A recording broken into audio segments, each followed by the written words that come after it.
Evening here in Cincinnati as we get set for the opener of this three-game series of this NL Central matchup between the St. Louis Cardinals and the Cincinnati Reds from Great American Ballpark. And hello there, everybody. Justin Kutcher alongside CJ Nitkowski. And CJ, this being August 2nd, yesterday was the trade deadline for the folks here in Cincinnati. Everybody knows what happens. Jay Bruce, he is now gone off to New York to play for the New York Mets. So a guy who was a staple here really since 2008, what does it mean now for the Reds? Well, it means that it's time to move on, and there's not too many people that are surprised that Jay Bruce is no longer on this ball club, but you have to start looking ahead. And if you're a Reds fan, start looking at your outfield. Adam Duvall has been a great story this year. 25 home runs. He's an all-star. He's going to move into right field and take over for Jay Bruce. That opens up left field for Scott Schebler. Schebler, of course, came over in that Todd Frazier deal from the Los Angeles Dodgers, was sent down but did a really nice job in the minor leagues. His opportunity happening now. This is what happens. Somebody gets moved, something opens up. Scott Schebler gets that opportunity now. Okay, so the Reds, they're looking to the future. These Cardinals, they're looking for the present, because despite the way they're playing, they haven't played their best baseball, a lot of injuries. They're just a half game back in the NL wild card. However, they are dealing with yet another injury. An injury to an all-star shortstop on Sunday. Aledmys Diaz got hit on the thumb. He broke that right thumb. He is now out, but good news for the Cardinals.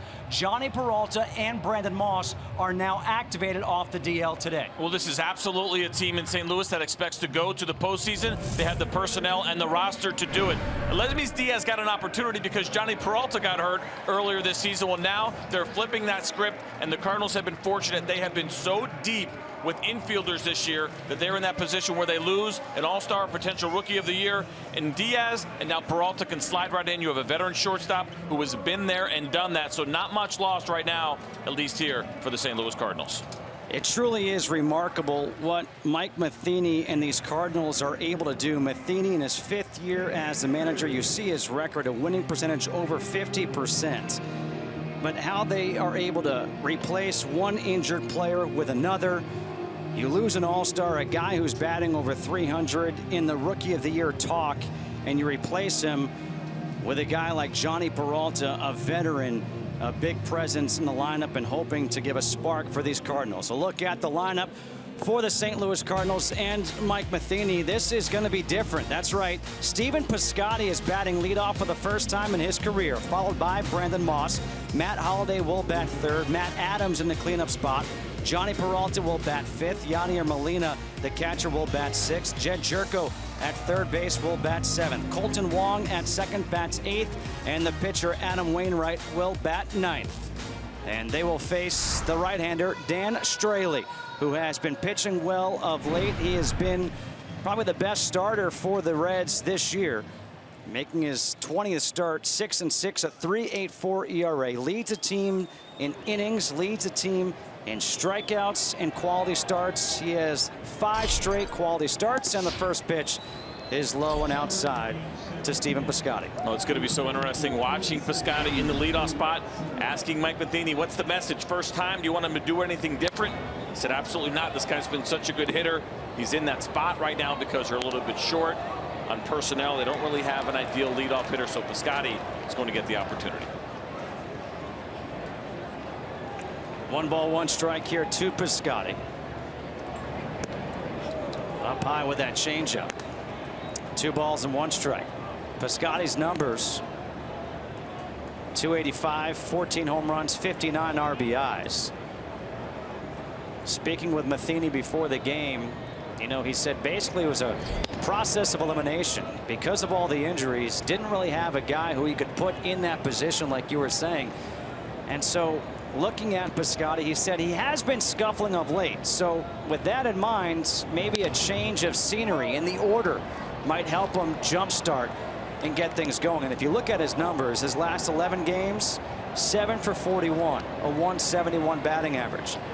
For June and July, just a 244 batting average. He was at 335 on May 22nd. This is the first dip that Stephen Piscotty has had to deal with. It's all part of being a young player in the big leagues, you're going to have to make adjustments. There have been some adjustments made to him, and you think, okay, we'll put him in the leadoff spot. What happens? He probably gets a few more fastballs to take a swing at. Certainly, you've seen that here in his first at bat. Straley working against Piscotty. Another 3-2 pitch, fouled straight back. We'll do it again. And Piscotty playing in center field. Some shuffling going on for both teams. Brendan Moss activated off the DL, playing in right field.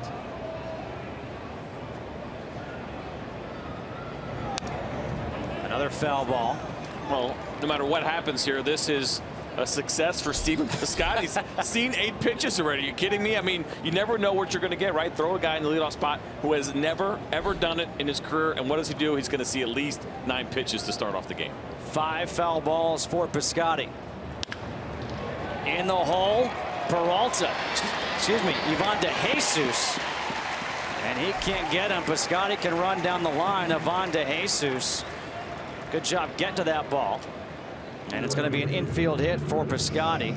The defense behind Straley in the outfield from left to right. You mentioned Scott Schebler, Billy Hamilton in center, Adam Duvall in right. Around the horn in the infield, Votto at first, Phillips at second, Ivan DeJesus Jr. at short, Suarez at third, and Tucker Barnhart behind the plate. DeJesus Jr. at short, a late entry into that lineup, as Zach Cozart was a late scratch, bruised his thumb on a ground ball during BP. And here is Brendan Moss.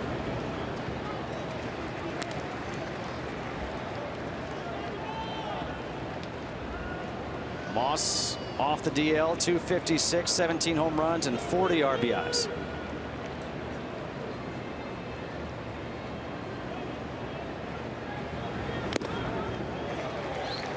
Foul tipped into the mitt of Barnhart.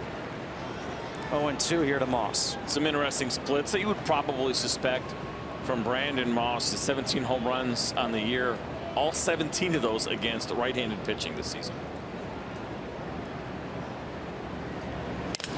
Broken back, ground ball against the shifts. The throw to second on the bag, able to make the catch as Suarez. They get the force out. That'll be a 6-5. A fielder's choice for Moss. We mentioned Ivan DeJesus Jr. getting the start at short, and then all of a sudden now he has to become a second baseman, and that's what the shift does to you, as Suarez is covering the bag with that heavy shift. And that's an unusual turn if you're not used to making it, but great job by Suarez to keep that foot on the bag as that throw was a little bit offline.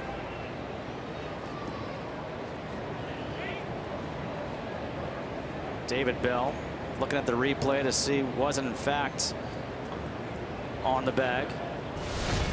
I think so. We got a pretty good look at it. It looked like that right foot stayed right on top of the base. A little blurry there. Maybe you've had the super slow-mo, you might be able to tell. I think that's going to be way too close to think about challenging. And this for me right now is interesting. We talk about the pace of the game all the time. And right now we're standing around waiting. There should be some kind of time limit in this situation. Managers, 30 seconds, 20 seconds, whatever it may be. This is where fans start to get a little antsy and don't enjoy just sitting here waiting, as everyone is waiting on the Cardinals to make a decision on whether or not they want to review that play. I agree 100%. Runner on first, 1 out now for Matt Holliday. And Holliday takes the first pitch for a strike. 235, 18 home runs, 59 RBIs. You look at the averages for the Cardinals. Overall, not great averages, but big time power up and down the lineup for St. Louis. A swing and a miss at the slider. 0-2. Well, when it's all said and done, what matters in baseball? How many runs you scored compared to how many you let up. And the St. Louis Cardinals are third in runs scored in all of Major League Baseball. So while yes, those batting averages are down, they're getting it done as far as putting runners across home plate. And at the end of the day, that is what's going to matter the most. 0-2, fouled away.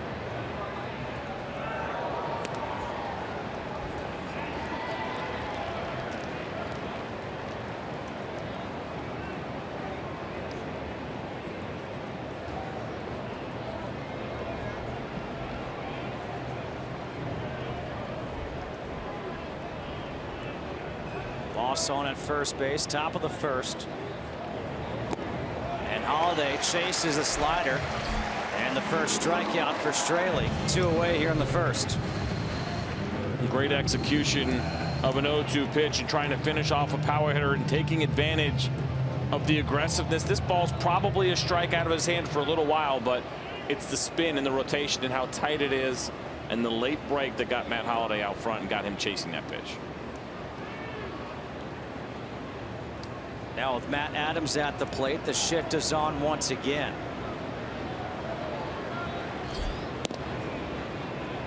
Outside for ball 1. Adams 255, 12 home runs, 43 RBIs.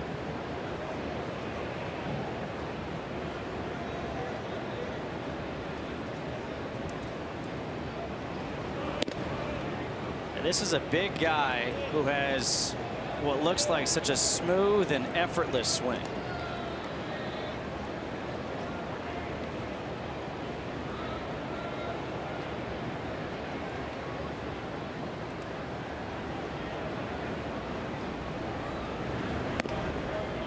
Three balls and no strikes. Matt Adams is one of those guys the St. Louis Cardinals have to be proud of. They have to be proud of their player development. This is a kid that was taken out of the 23rd round back in 2009. Not too often are those guys turning into big leaguers and impact big leaguers, and Matt Adams has become that. And a 4-pitch walk after the strikeout to Holiday for Straley. Here are the keys to the game, sponsored by the Lincoln Motor Company. First for the St. Louis Cardinals. Well, thinking about hitting the soft stuff, we just saw Matt Holliday strike out against that slider. Facing Dan Straley, it's about 53% fastballs, but it's a really good mix. Slider, the changeup, and even the occasional curveball. So to be able to hit those off-speed pitches is going to be important today for those St. Louis Cardinals. Now Johnny Peralta fresh off the DL. Up and in. Takes ball 1.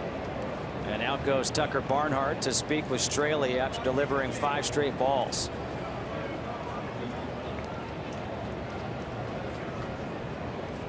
Straley has 5 straight quality starts.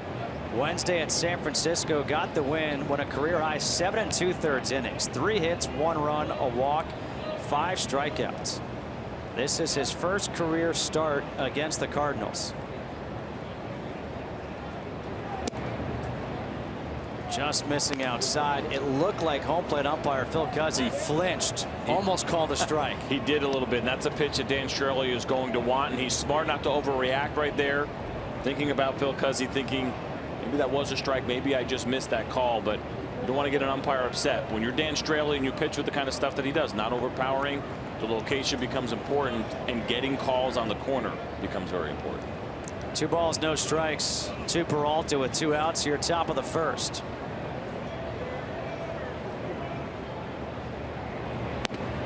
Slider, there is a strike, 2-1. Something interesting, talking to Jeff Brantley before the game, longtime Reds pitcher, now broadcaster here with the team, and mentioning how Dan Straley is not afraid to throw any pitch in any count. You think about the first inning, runner in scoring position. He just walked a batter on 4 pitches, and he throws a 2-0 slider. That is the confidence that he has in his off speed. Goes back to the slider, gets a strike, 2-2. Johnny Peralta saying, hey, I was just in 2 fastball counts. Where's my fastball? Let's cut off the DL, man. I can't be trying to hit those spinners. Cut me a break here. 2-0-2-1. In the dirt. 3 balls and 2 strikes. The runners will be off with the pitch with 2 outs here in the first. Yadier Molina on deck.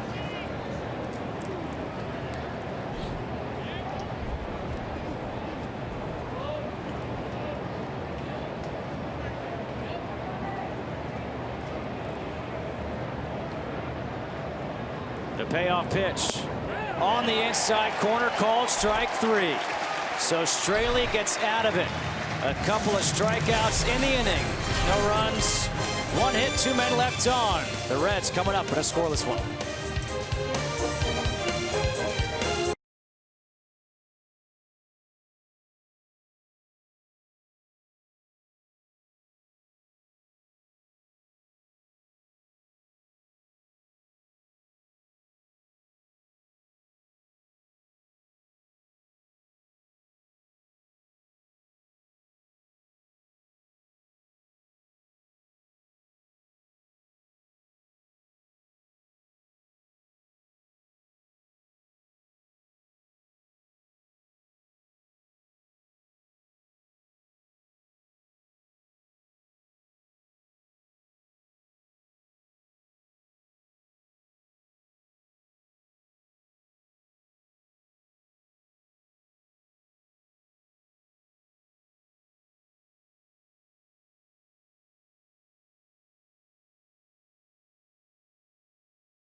score. Look at the Reds lineup. Billy Hamilton will lead things off. Ivan DeJesus Jr. bats second.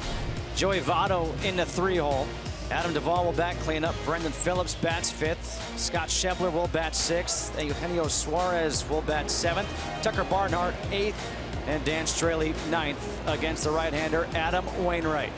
And the switch hitter Hamilton. The speedster takes the first pitch for a strike. 0-1.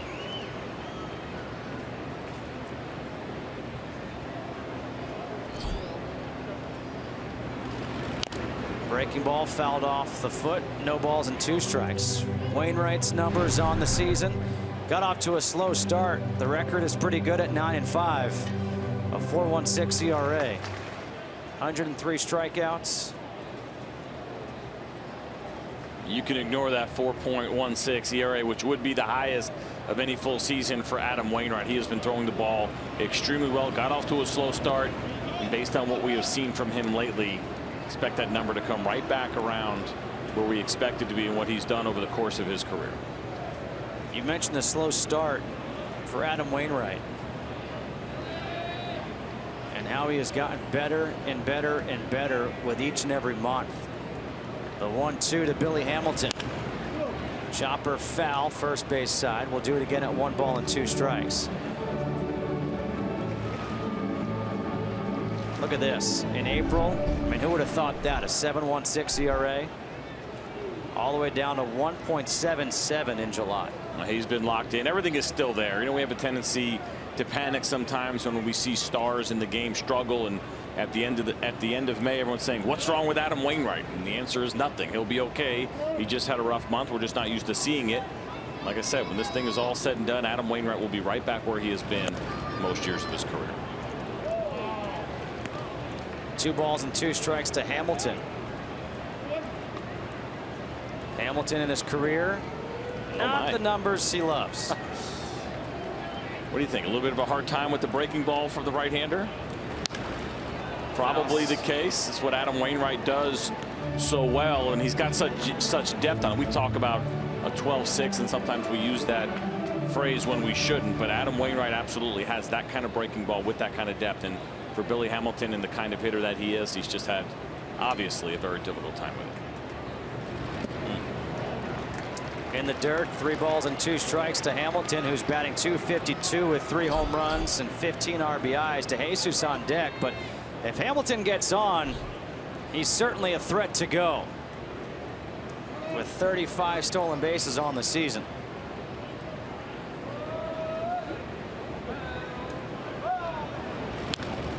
And he fouls that one back.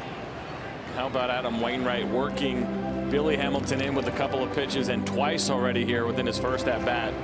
These fouled balls, it looks like off his back leg. You see this spinning there, a little cutter. He caught him on what a strange spot on the back or the side of his left knee. That's 2 in that at bat. I guess that's one way to try to maybe slow Billy Hamilton down.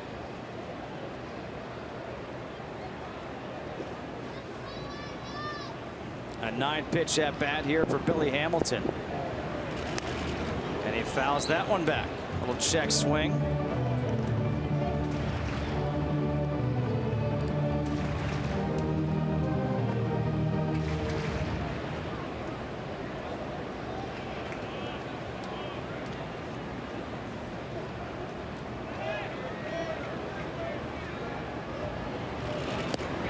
Curveball just missing, and Hamilton works a walk. What an at bat by Billy Hamilton. You see the 10 pitches there. He was able to lay off 2 breaking balls. We saw one earlier. It kind of seemed like it was staying to the outside part of the plate. There wasn't much sweep on it at all, and Adam Wainwright unable to make the adjustment. Obviously, you're going to throw a 3-2 curve ball. You want to split the plate with it. First batter of the game, you're not going to try to do too much. But this ball stayed outside and never came back. So with Ivan DeJesus Jr. at the plate, this is when things get interesting with Billy Hamilton on at first base. You've got one of the best, really, of all time behind the plate. And Yadier Molina, there goes Hamilton. The pitch was up, and Molina couldn't handle it. Stolen base number 36 for Billy Hamilton. Well, you mentioned it. Billy Hamilton, an absolute threat, and this ball a little higher than Yadi was expecting it, and unable to handle it. And part of that is because you're rushing. When you have Billy Hamilton on the bases, whether you're a pitcher, whether you're a catcher, you know you have to be on your toes.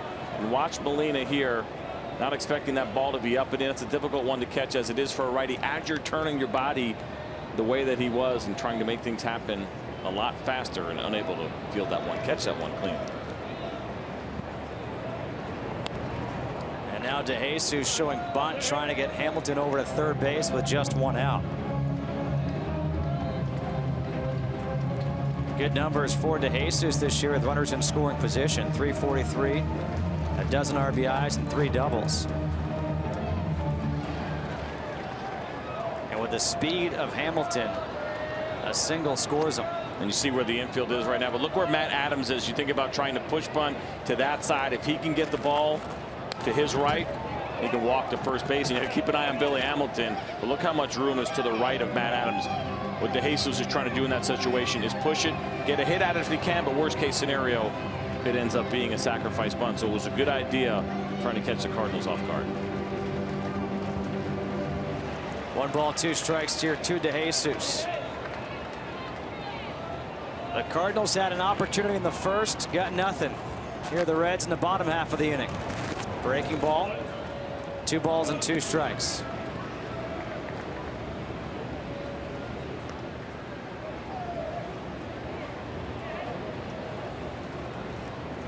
We talked about Stephen Piscotty not being, your typical leadoff hitter, and this being his first time ever leading off. Billy Hamilton is your typical leadoff hitter, that speed guy. And now Yadi asked for timeout from Phil Cuzzi. And that typical leadoff hitter, which really doesn't exist much in baseball anymore, it is so fun. I mean, I go back to growing up and thinking about Ricky Henderson. The 2-2 from Wainwright. Back up the middle. Right there is Wong. He'll make the play to first. Over to third goes Hamilton. And the Reds have a runner at third with 1 out here in the bottom half of the first. That's a productive at-bat by DeJesus. We saw him square. We saw him work the count a little bit. Ends up seeing 5 pitches, but he hits the ball hard. Obviously, the shift hurt him right there, and Colton Wong in perfect position. But he does his job, and he gets Billy Hamilton over to third base. Now the infield is in against Joey Votto, one of the hottest hitters in all of baseball right now. Votto has that average up to 285 with 18 home runs, 52 RBIs. First pitch in the air, left center field. Piscotty on the run, has a tough time with it, and that one hops over the wall. Ground rule double, and coming in to score is Hamilton. Piscotty, not an everyday center fielder, had some trouble reading it, and it's 1-0 Cincinnati. Well, this is just his 7th start in center field. Here's a cutter that's supposed to be in, that sits out over the plate. Joey Votto jumping on the first one, and the way Stephen Piscotty saw the ball, you saw him come in a little bit, then he realizes he did not go far enough to his right. So absolutely a misread by him. You mentioned it, not a lot of time in center field. There are different reads depending on what position you're playing in the outfield. It always looks different coming off the bat, whether you're in left, center, or right. And for Stephen Piscotty, unfortunately, that probably should have been a sac fly and a misread that turns into a double. So an RBI double for Votto. No balls and 1 strike to Adam Duvall.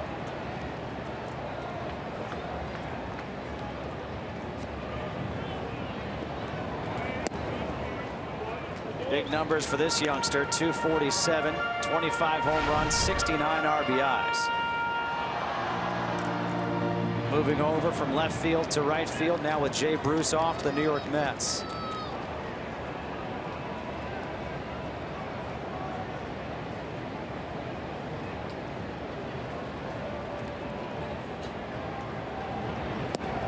Good breaking ball, 1-2.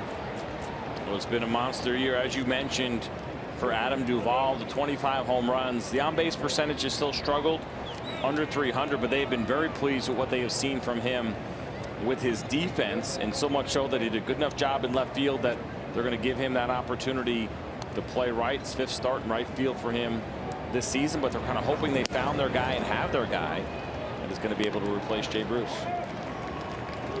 2 balls and 2 strikes here to Duvall. With all the moves that the Reds have made the last few years, it's guys like this, guys like Adam Duvall, who they acquired last year for Mike Leake, where they hope that you get more guys like this, where you trade Aroldis Chapman in the offseason, you make the trade with Jay Bruce, you hope the guys you get back produce like Duvall produces. Nice grab by the fan in the first row of the upper deck here on that foul ball. It always makes it easier to swallow, obviously, when you move a big player, whether it's a guy like Mike Leake, Johnny Cueto, who they get 3 lefties in return for last year, and now Jay Bruce, Todd Frazier. We'll see what happens here. Aroldis Chapman, you mentioned all the guys and the big names that have left Cincinnati over the last couple of years, and you become so dependent on your scouts and them nailing those scouting reports and getting those projections right. It's not an easy thing to do by any means, but when you get it right and Adam Duvall comes in at 27 years old and hits you 25 home runs through the first half of the season, and is a nod, or I should say now, I guess we're 2/3 of the way through the season. That's a nod to the great job that the scouts have done on him. Ground ball, third base, tough play by Jerko. And a good play by Jed Jerko over there at third base.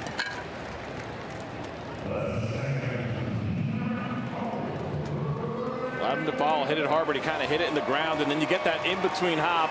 There was really nothing Jed Jerko could do. Sometimes we talk about don't let the ball play you, but there was no time for him to get back or to attack this ball. So he fields it off to the side, showing the good hands, and a perfectly accurate throw. 2 away now for Brandon Phillips with Votto on at second.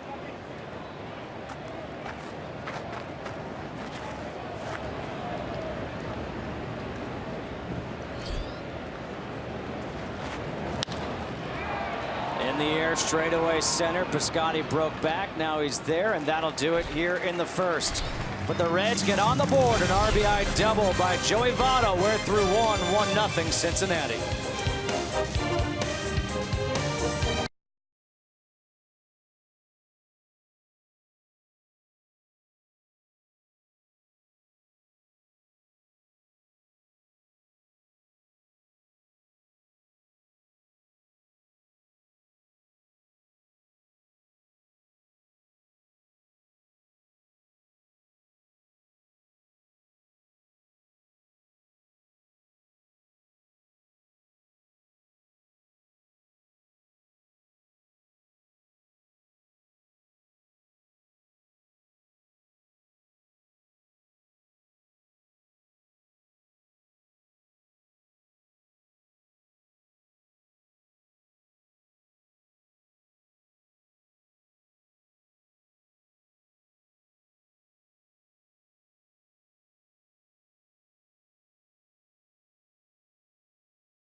Yadier Molina takes the first pitch fastball outside for ball 1 from Dan Straley. 1-0 Reds leading the Cardinals.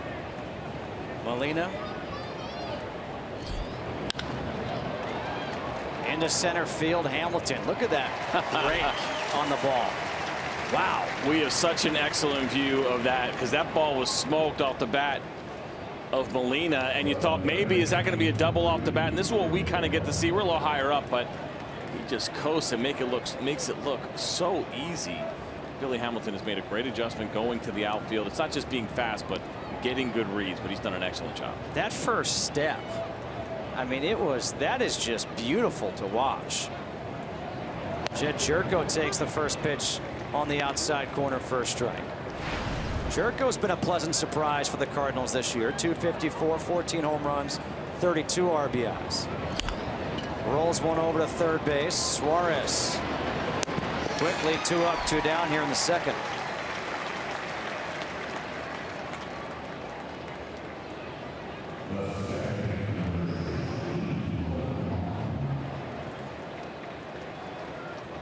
And now if you're Colton Wong, you take your time walking up to the plate.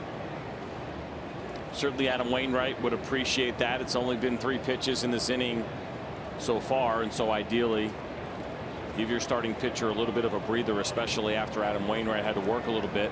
4 pitches, excuse me, so far in this inning. But yeah, you don't want to get up there too quick. You certainly don't want to make a first pitch out and make Adam Wainwright have to get out there a little bit quicker, because you're also dealing with the fact that he's on deck.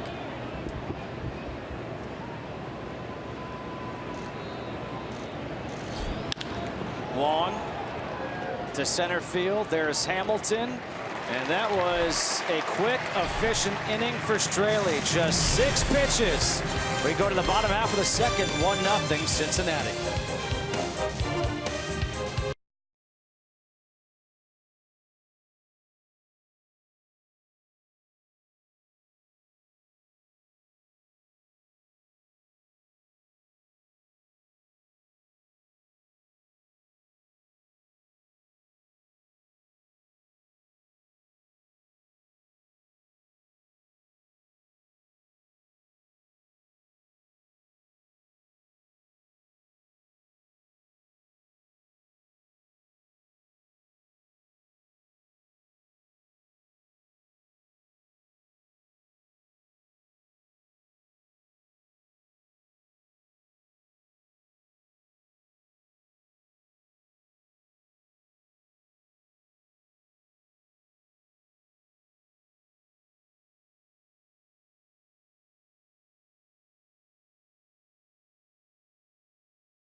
MLB's initiative to inspire all forms of baseball and softball participation, making play opportunities available and fun for everyone. To learn more, go to playball.org.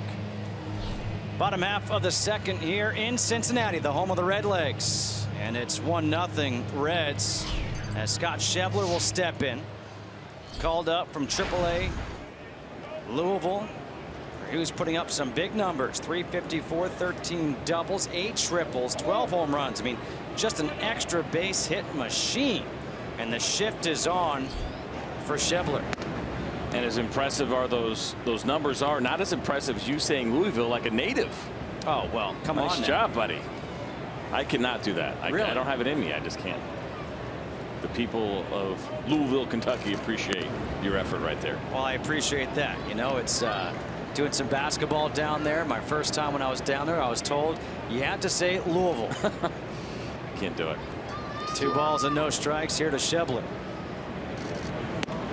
Big swing and a miss. 2-1. Scott Schebler, an interesting guy, came over in that 3-team trade with the Los Angeles Dodgers, the White Sox last year that involved Todd Frazier, and this is what you get after Jay Bruce. Scott Schebler, another opportunity. Originally it was supposed to be a platoon with him and Duvall. It didn't happen. Now he'll get another chance. Skies one foul territory. Jerko, a long run, gets under it to make the catch for the first out here in the second.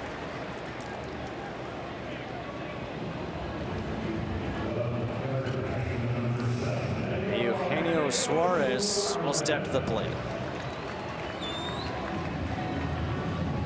Suarez, 238, 17 home runs, and 48 RBIs.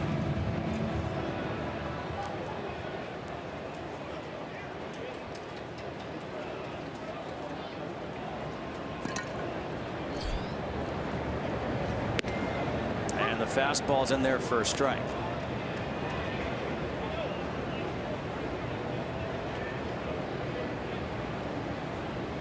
Swinging a hot bat of late. Fastball is up, 1 ball and 1 strike. You see that velocity for Wainwright, 88, 89. Speaking with Matheny before the game, Wainwright, now a veteran in the big leagues. 2 balls and a strike. This is a guy who has really learned how to pitch, and it's so much fun to watch as there are certain players who really learn how to pitch, and they realize that, hey, I can't blow up past guys anymore. And he said, you know, he can still get it up to 94 every now and then during a game, but he'll sit 89 to 91 and he'll just hit his spots and he'll spin it and he'll do this and that. And like we showed you, his ERA in July in the 1s. But what Adam Wainwright understands at 34 years old is that it's not about blowing the ball by guys. He has that, and early in his career would see him touch 95 miles an hour. But these days for him, it's about almost nothing being straight. It's the great command, but it's also using two-seam fastball, throwing a lot of those cutters nearly 30% of the time. He's got the changeup, which is rare, but also the big curveball we talked about. But just a lot of movement, a lot of throttling. Keeping guys off balance is what is key. Right there with that cutter, and that is exactly what Adam Wainwright has been doing, especially this month. First strikeout, second out of the inning. I just mentioned the cutter, and here it is. The ball starts on the outer third, finishes on the corner, or maybe even a little bit off. And the key to the cutter is that it's just a few miles an hour slower than his fastball, but it's got that late movement, which can be very difficult for hitters to pick up. 2 away now for the catcher, Tucker Barnhart.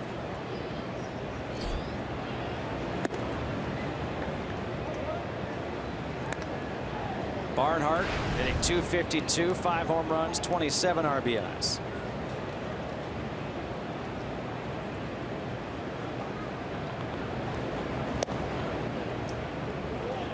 Two balls and no strikes. Look at the run on that pitch. Yeah, it's only 88 miles an hour, but it doesn't matter. I mean, that is really good arm side run.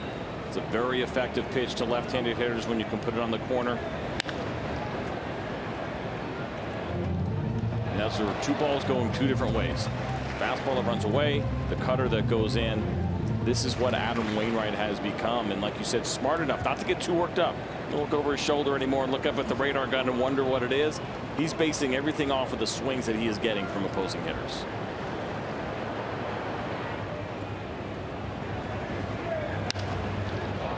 Hit well to left field. Holiday going back on the warning track makes the catch, and a 1-2-3 inning worked by Adam Wainwright.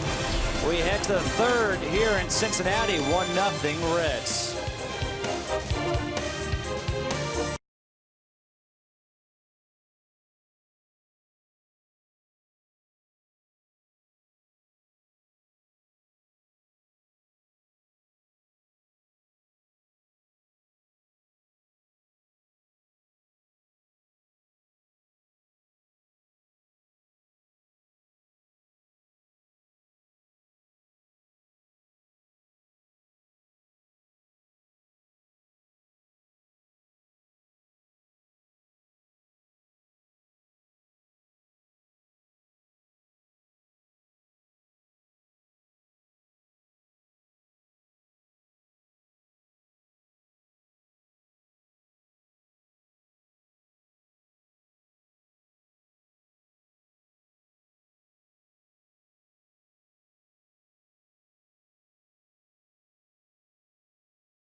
third, 1-0 Reds leading St. Louis. 9-1-2 Wainwright, Piscotty, Moss to face Straley here in the third. And Wainwright not an automatic out as a pitcher. 6 for 40 on the year, 150. But how about this? A home run, 4 doubles, and a triple. So he has 6 hits. All 6 hits are extra base hits. Slugging this year. Sometimes you're going to be one of those guys that just slugs this. like this. Gets into one to left. Wainwright gone.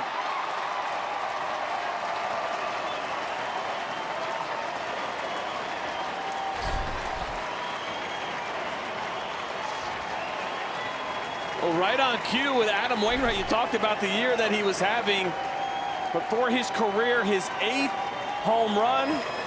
The dude can swing it, man. Don't let the 195 average fool you.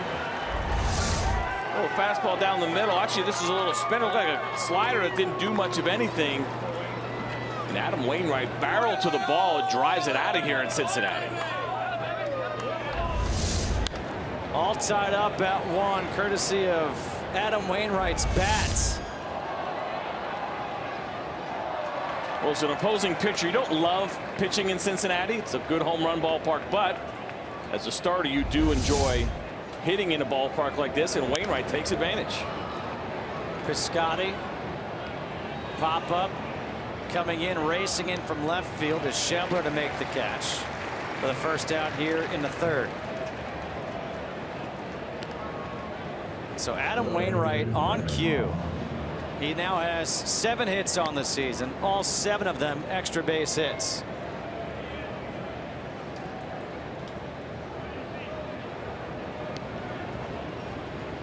You know what's funny? Adam Wainwright, we talk about the trade deadline, right?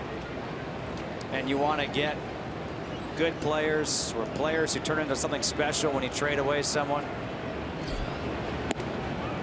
Brendan Moss takes the first pitch high outside for ball 1. Adam Wainwright was acquired by the Cardinals from the Braves with Jason Marquis for J.D. Drew and Eli Marrero back in 2003. I'm pretty sure that worked out well for the Cardinals. But Wainwright grew up, I mean, just idolizing Smoltz and Maddox and Glavine.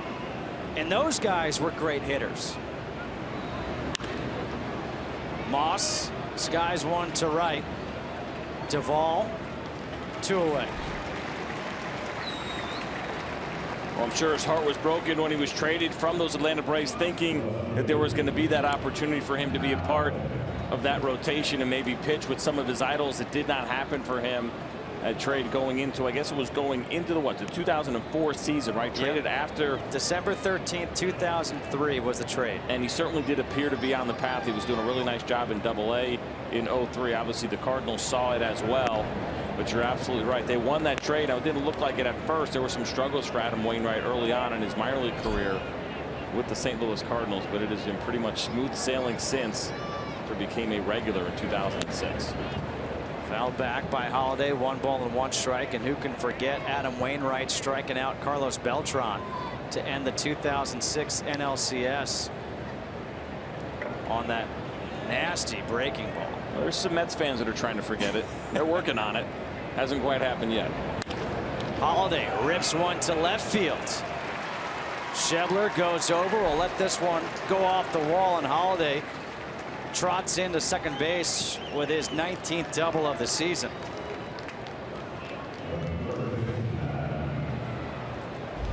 Matt Holliday still hits the ball as hard as anybody in the game. So strong. See him drill this line drive right down the left field line. Schebler thought maybe he'd have a chance to cut it off. You know, with Matt Holliday's speed, trying to keep this thing a single, but that ball was hit just way too hard. He had absolutely no chance of getting in front of that ball before it got to the wall. 2 outs, runner in scoring position now for Matt Adams, who walked his first time up. 1-1 top of the third.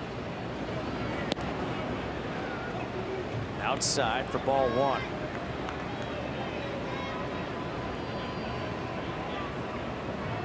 This is where the trouble started for Dan Straley the first time. He had 2 outs. Matt Adams comes up, ends up walking him on 4 pitches. Rolls one over there. 1 ball and 1 strike.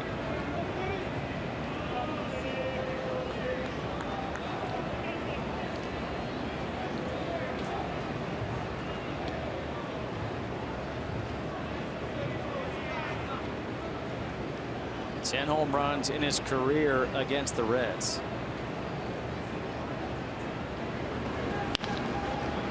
Watch out. 1-2.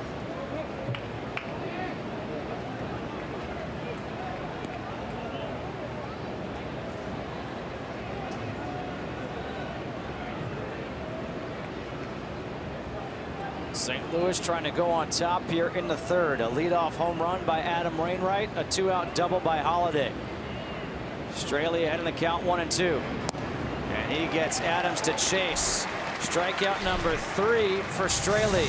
But Adam Wainwright with his 2nd home run of the season. We're all tied up at 1 here in the 3rd.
Well, a look down the left field wall, not too far away from where Adam Wainwright just hit a home run. It's 1-1, bottom half of the 3rd, and Wainwright will get to face Dan Straley, who will look for revenge.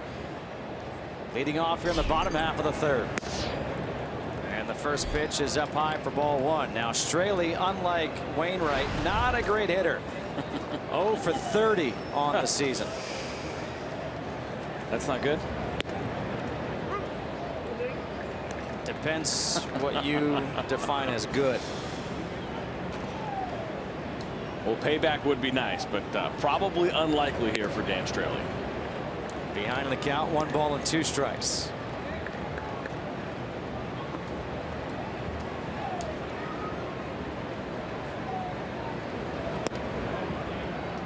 Two and two. Wainwright getting up to 92 on that one.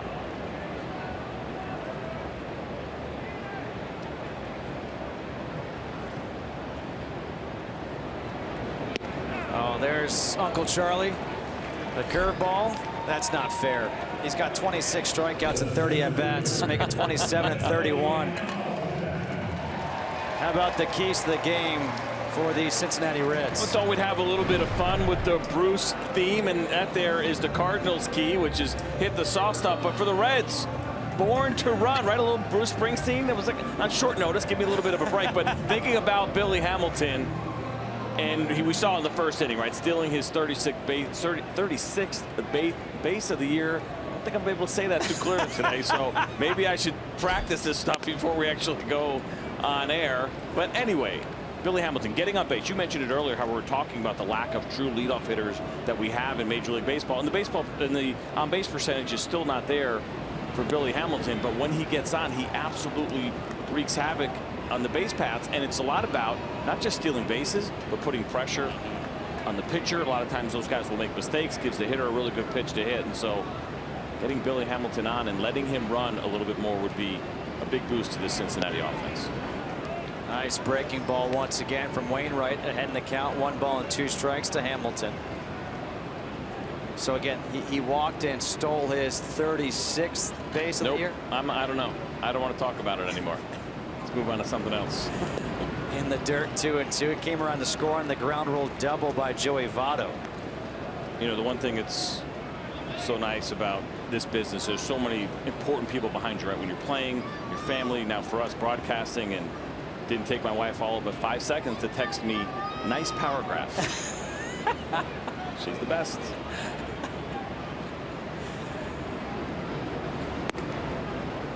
Up high, 3 balls and 2 strikes. A lot of sarcasm in the Nikowski house. Not a place if you have thin skin. It's the only way to roll. Sarcasm.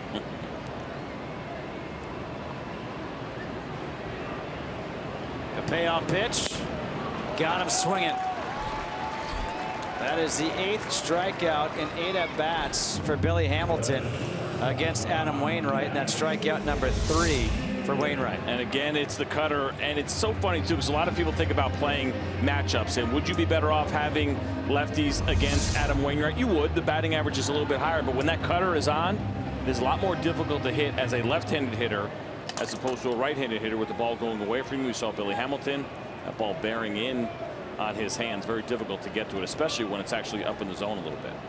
7 in a row retired by Wainwright. And the pitch is up high to Ivan DeJesus Jr. Grounded out to second, his first time out. 1-1 bottom half of the 3rd.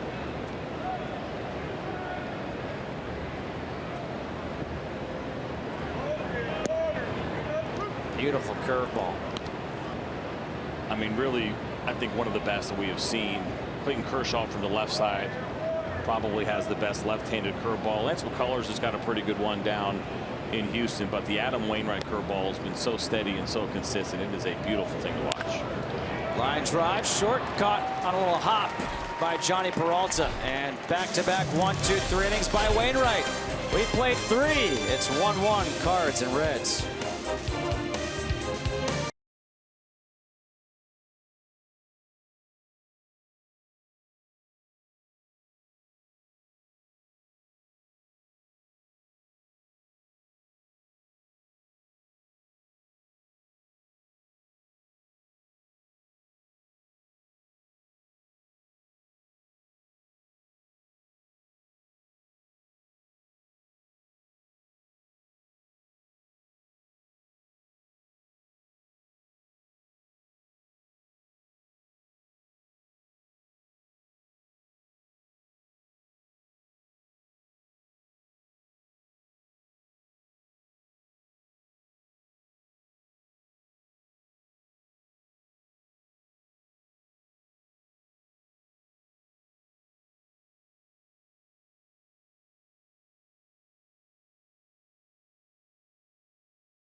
First pitch to Johnny Peralta. is outside for ball one, leading off here in the fourth. 1-1 ball game. Peralta has played in just 30 games this year. A two-hopper to third. Difficult play for Suarez. Had to back up. Makes a strong throw across the diamond. One away here in the fourth. We'll take Johnny Peralta, I think, a little while to get comfortable coming off of the disabled list, but don't even worry about his numbers. You can't look at him. He certainly can as far as what has happened this year, as we see Suarez making the nice play and backing up in the strong throw. It's going to be about what happens going forward here and what he can put together for these last 2 months of the season. First pitch swinging Molina. Straightaway center. Hamilton late break. But Hamilton able to catch up, make the catch on the warning track. 2 away in the fourth. It's 2 loud outs by Yadier Molina. Has hit the ball hard both times against Dan Straley, and both times Billy Hamilton has been there to reel it in. So if you're Yadier Molina, don't hit it to center. Billy Hamilton will track it down. His manager Brian Price said he is a Gold Glove caliber center fielder. 2 outs now for Jed Jerko. 3 pitches, 2 outs for Dan Straley. And Jerko offered on that slider. No balls and 1 strike. A ground out to third, back in the second. He's 0 for 1.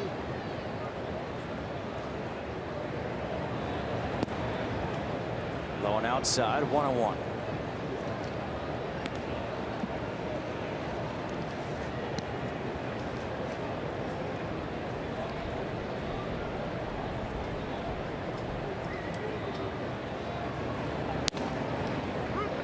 Good fastball hits his target. 1-2 here to Jerko.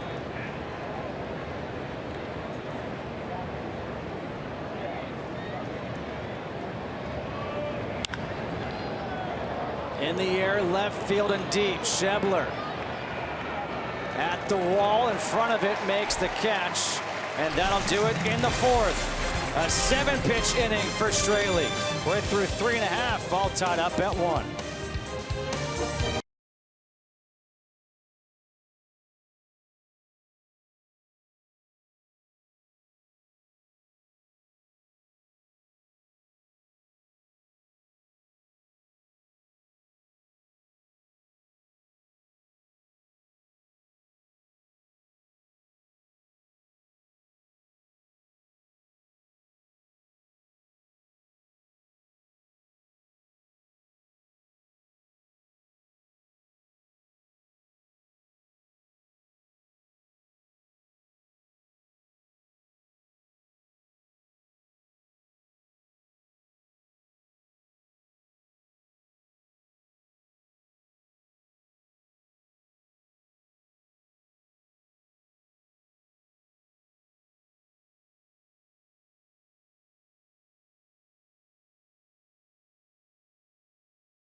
Nobody sees sports quite the way Colin Cowherd and Jason Whitlock do. The brains to know and the guts to say. Catch Colin and Jason as they team up for FS1's new daily sports talk show, Speak for Yourselves. Weeknight at 6 p.m. Eastern, 3 p.m. Pacific. Followed by, on most nights, now not tonight, but usually followed by MLB Whip Around, which is our highlight show that we do on FS1. But tonight, Whip Around will be on after this game, and you'll be in for a treat. Frank Thomas and Pete Rose are in studio. Always nice when we get Pete in town with Chris Myers. Hope you guys will check that out. But on most nights we follow Jason and Colin on FS1. I think it's just nice as Joey Votto leads off here in the 4th against Wainwright. Votto was the last guy to reach base for the Reds in this game. With that RBI double back in the 1st, when Piscotty had that circuitous route to the ball, had to dive for it, and it bounced over the wall. I think it's just nice that you're the lead-in for whip around tonight. Absolutely. Nice to hand off the baton to the guys. But I promise you, if you stick around and watch that show, you'll have a lot of fun. As obviously Reds fans know watching this game, Pete Rose still very much in tune with Major League Baseball. He knows exactly what's going on. Provides incredible insight. And of course the Hall of Famer Frank Thomas. It'll be good stuff. Votto rips a single to center field. Joey Votto is 2 for 2. So that snaps a streak of 8 in a row retired by Wainwright, and that leads us to a game break. Let's go back and check in with one of those guys, Chris Myers.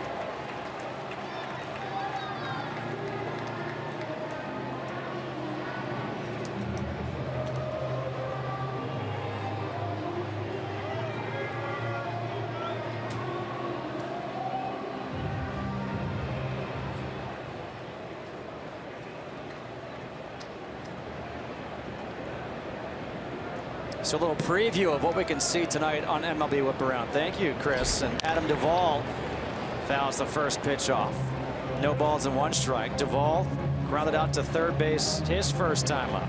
Bottom half of the 4th, 1-1 ball game. Cardinals and Reds. First of 3 here between these NL Central foes. Wainwright had retired 8 in a row before that base hit by Joey Votto.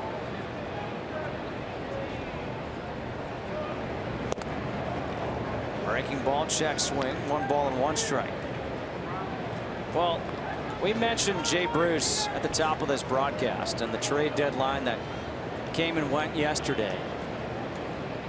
One of the great times of the baseball season, for me at least, is that trade deadline. And I don't know about you, but I was glued to my phone and the TV and checking Twitter, whether it was Ken Rosenthal or JP Morosi, and seeing what updates they had and just waiting to find out what moves were made. But not just yesterday, but overall, what move or moves impressed you the most?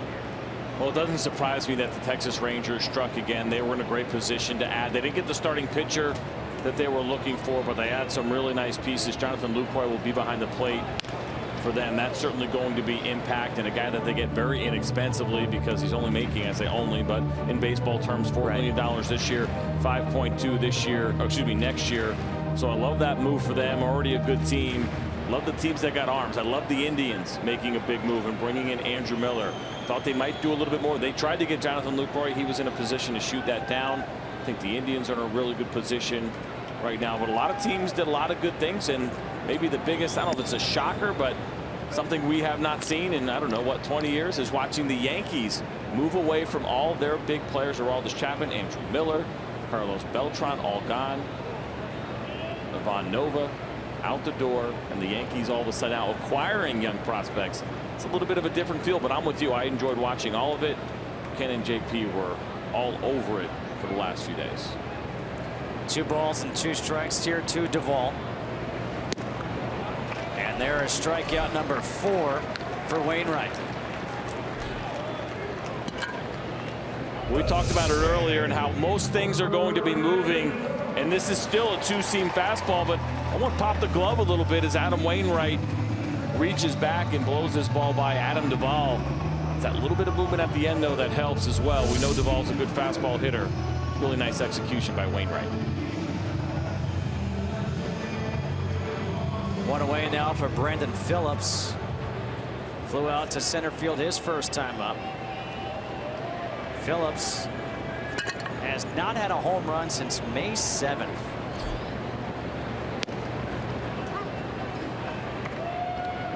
No balls and 1 strike. What an interesting case Brandon Phillips was this past offseason. An opportunity to get traded to the Washington Nationals. He turned it down. He wanted to get an extra year or so, it sounded like, added on to that contract. The Washington Nationals were not interested in that. They wanted Brandon Phillips as is, which is one more year on his deal, and so he stays put.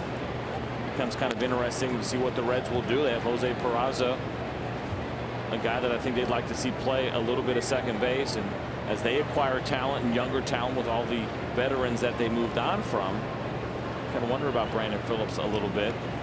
That playing time has been there consistently.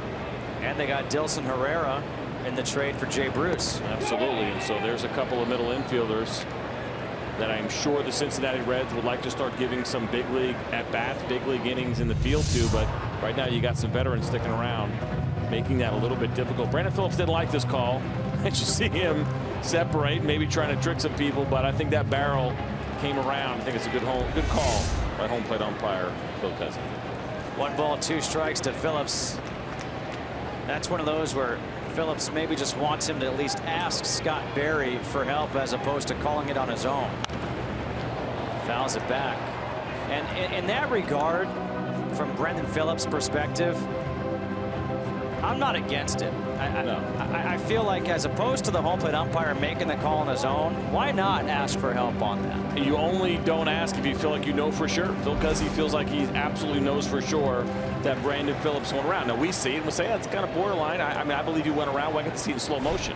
And so should you ask for help? I'd like to see that as well. I always feel like umpires should be asking for help more on that, but if they feel confident, they're going to make the call.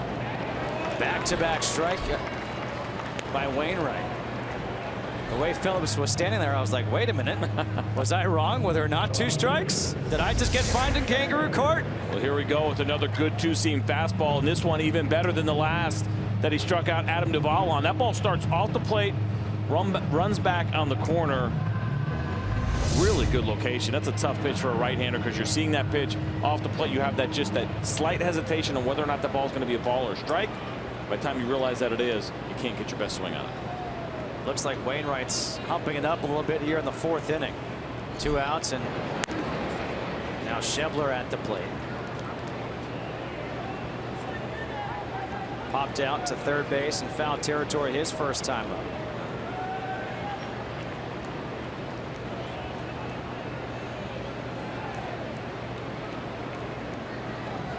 Votto led off with that single. You know, and to finish real quick on the Brandon Phillips conversation, you look at the middle right now, what it should have been, we thought it was going to be tonight, was going to be Zach Cozart and Brandon Phillips, and they tried to move Zach Cozart to the Seattle Mariners. That deal ultimately fell through. And yes, while there are younger guys right now in this system, you cannot deny the fact that both of those guys are unbelievably solid up the middle. Brandon Phillips still plays incredible defense, and he could absolutely help a contender if he wanted to leave.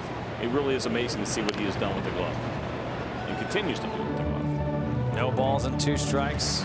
Here to Schebler. And as far as him turning down the trade to the Nationals, look, I mean, that's his right. That's why you sign the contracts. That's why you have a no trade clause in there. If you're going to trade, you're going to waive that right that you signed. You want something in return for it.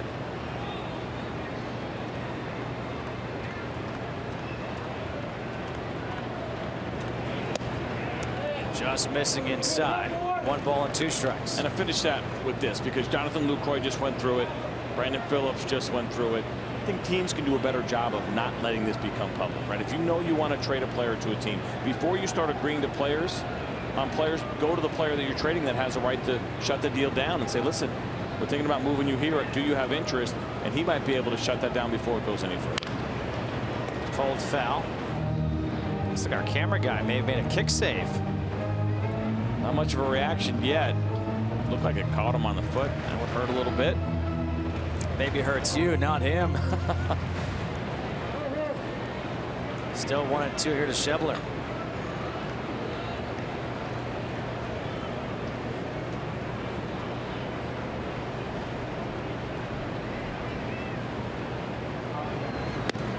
Missing outside. 2 balls and 2 strikes.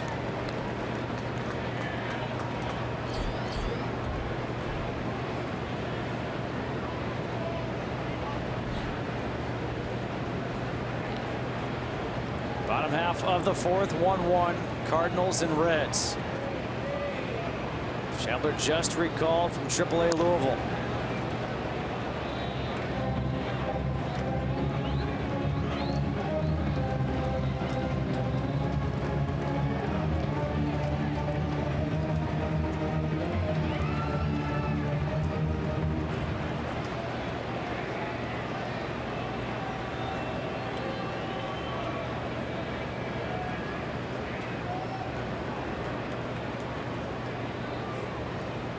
Another 2-2. Hit well to right field. Played on a hop by Moss. Votto. He has to get back to the bag at second. A 2-out single by Scott Schebler, and that was hit very, very hard. You can see the big, strong swing from Scott Schebler, and that's where you get excited about the upside. He'll get the rest of the season to show it off. For this one, I think that was a cutter that tried to come back a little bit. Maybe a fastball, 90 miles an hour. So maybe that was actually a two-seam fastball that came back and caught a little bit of play. But that's a really nice at-bat, too. That's a 7-pitch at-bat for Scott Schebler against a very good righty and Adam Wainwright. So hitting the ball hard, lots of opportunity here the rest of the year for him to show what he can do and really try to cement a spot in left field full-time next year. Eugenio Suarez, he was the first strikeout victim for Wainwright tonight. 5 in the game for Wainwright. And he starts him off with a curveball first strike.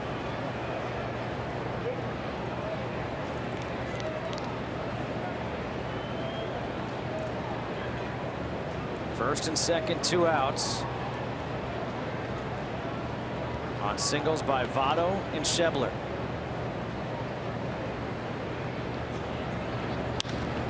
In the air, left field. Holiday.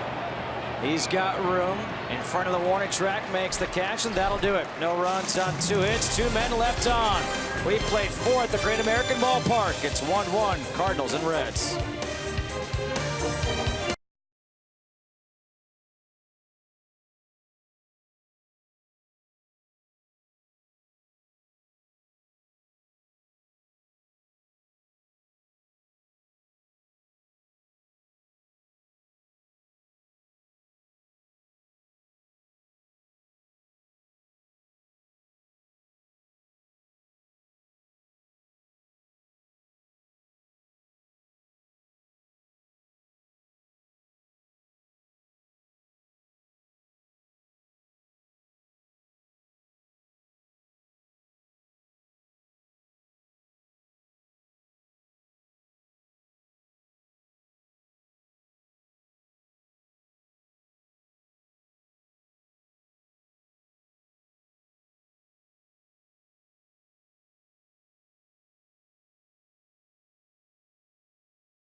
TV Premium, the #1 live streaming sports service, delivers everything you have come to expect and more. Watch every out-of-market game live in HD on over 400 supported devices. Includes a free subscription to AppBat Premium, the #1 app for live baseball. Colton Wong in the air to center. 1 pitch, 1 out. As Billy Hamilton makes the play out there in center field. I tell you what, with all these quick at-bats, Dan Straley, with 1 out in the 5th inning, has just 54 pitches. He's done a great job, and not only is he filling up the strike zone, as you see a couple of single-digit innings there in the 2nd and the 4th, but he also keeps a good pace too. That's the other thing. There's one thing about throwing strikes and keeping your pitch count down, but also in between pitches. Both of these guys really do a nice job, quick pace, don't take a lot of time in between. And what that does, first of all, it helps you with consistency, but also helps keep your infielders, your outfielders sharp in the game, on their toes. These are the kind of guys that are fun to play behind. And this the guy, Adam Wainwright, who did the damage earlier in that 3rd inning. Leading off the inning, we had mentioned he had a good bat. He had 6 hits, all of them extra base hits. And then he hits his 2nd home run of the year to tie it up at 1.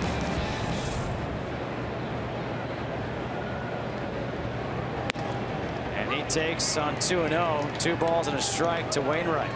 Sometimes you think when you're facing an opposing pitcher, you can just throw something in there with a little bit of a wrinkle on it. Doesn't have to be your best breaking pitch.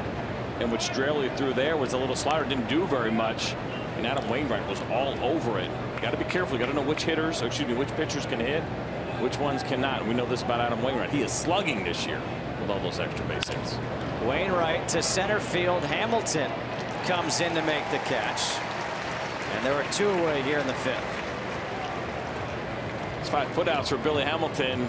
Obviously, the St. Louis Cardinals not getting the memo on the defense out there. Basically go foul line to foul line. Nothing in the middle. Which, of course, is completely opposite of what you want to teach good hitters. Use the whole field, stay in the middle of the field, but not when it's Billy Hamilton, not when it's Brandon Phillips playing second base. This is probably one of the few teams that you actually do want to hit the ball into the middle of the field against. Stephen Piscotty, first pitch, ground ball, foul ball, third base. Piscotty had the infield single leading off the ball game with that good 10-pitch at bat against Straley. Then he flew out to left field, back in the 3rd. You never want to believe when you're playing on a team that your manager has favorite players, right? You want to believe that he likes all 25 guys equally, and I think Mike Matheny does, but he especially likes Stephen Piscotty. You can tell by the way that he talks about him, covering a handful of games over the last couple of years. He loves everything about this kid and his approach. Suarez, the long throw, got him. And Eugenio Suarez,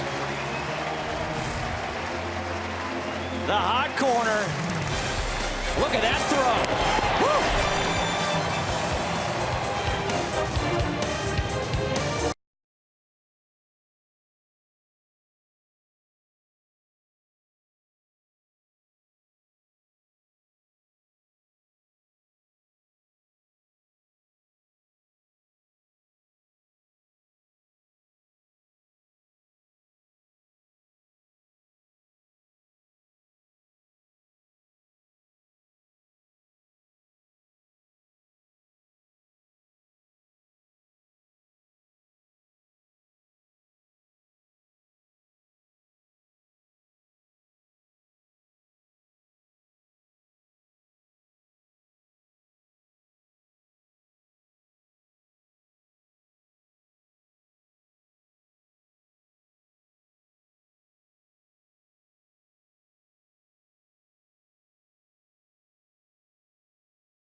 Sunday, sponsored by Audi, returns to FS1 with 2 huge games at 7 p.m. Eastern. Don't miss Kaká and Orlando City FC battle Clint Dempsey and the Seattle Sounders. And at 9:30 p.m. Eastern, the LA Galaxy square off with the New York Red Bulls. Or watch both games live on Fox Sports Go. That's Soccer Sunday. Right now, it's Baseball Tuesday. The Cardinals and the Reds, bottom half of the 5th. 1-1 ball game. Justin Kutcher and C.J. Nitkowski with you here on FS1. Adam Wainwright will face 8-9-1 in the order for Cincinnati. Tucker Barnhart, Dan Straley, and Billy Hamilton. 1 run, 3 hits, no errors for St. Louis. 1 run, 3 hits, no errors for Cincinnati. First pitch in the air, right center field. Piscotty going back by the wall. That one is gone.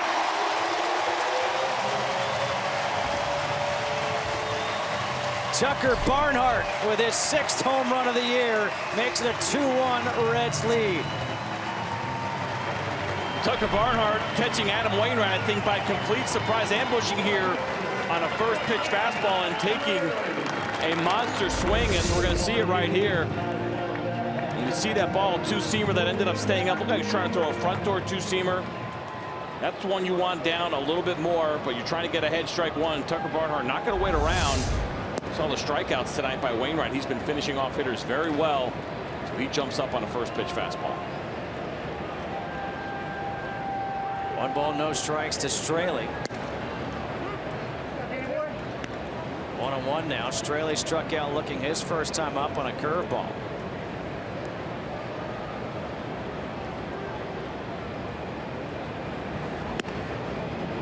Inside, 2-1.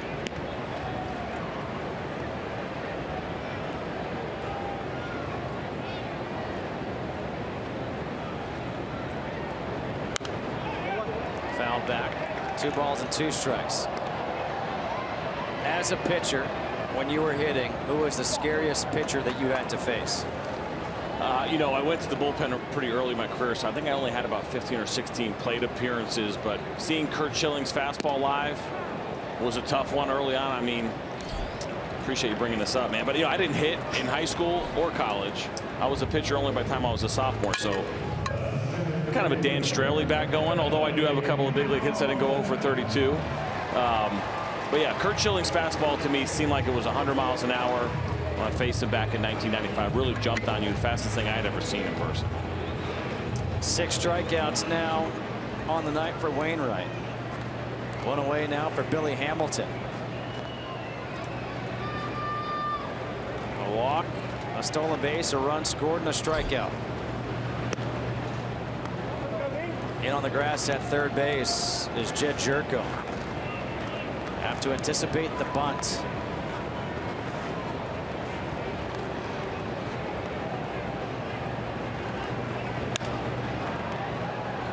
Fouled away, 1-1. See Adam Wainwright elevating the ball against Billy Hamilton. Not a terrible idea. He's got a little bit of pop in the bat, 3 home runs on the season, but if you can get him to hit the ball in the air, that's ideal. And it's been a little bit of an issue for Billy Hamilton, not hitting the ball on the ground, not enough line drives. And if you can elevate, get him to swing under it earlier in the count and pop it up, it's not a terrible idea. Guys like him, you don't want him putting the ball on the ground. He makes life very difficult for you if you do. Kind of like Willie Mays Hayes. That's right. 10 push-ups. 2 balls and 1 strike after showing the bunt there and pulling it back. 2-2. But I did find what Brian Price said to us before the game be very interesting, which was a lot of people just say, well, just hit the ball on the ground, bunt more, right? These are things that are not automatics. He's been bunting a lot better lately.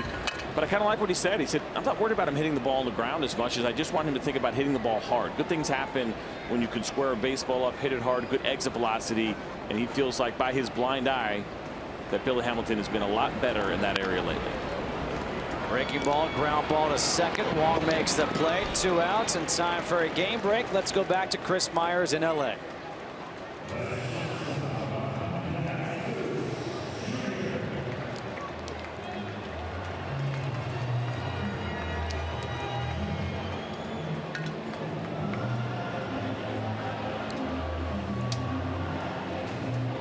All right, Chris, thank you very much.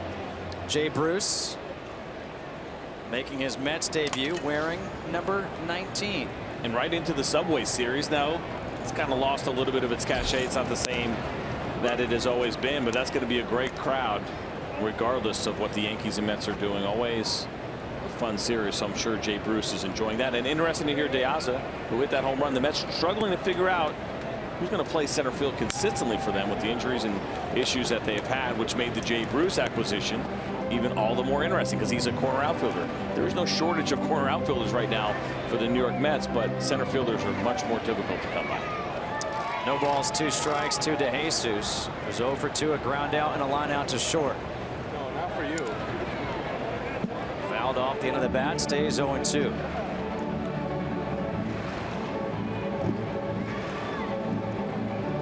Tucker Barnhart led off the inning.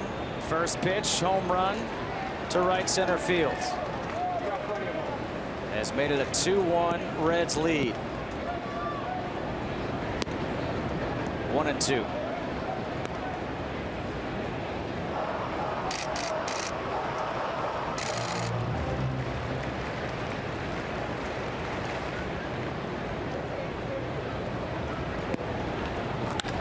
Back up the middle, base hit, a 2-out single for Ivan DeJesus Jr.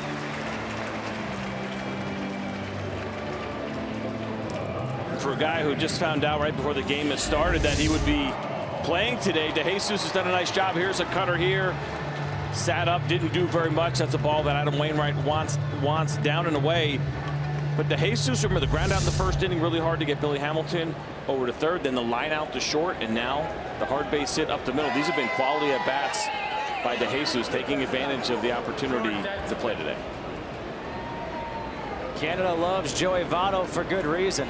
And Votto's 2 for 2 on the night. A ground rule double, RBI, and a single. Has that average up to 289.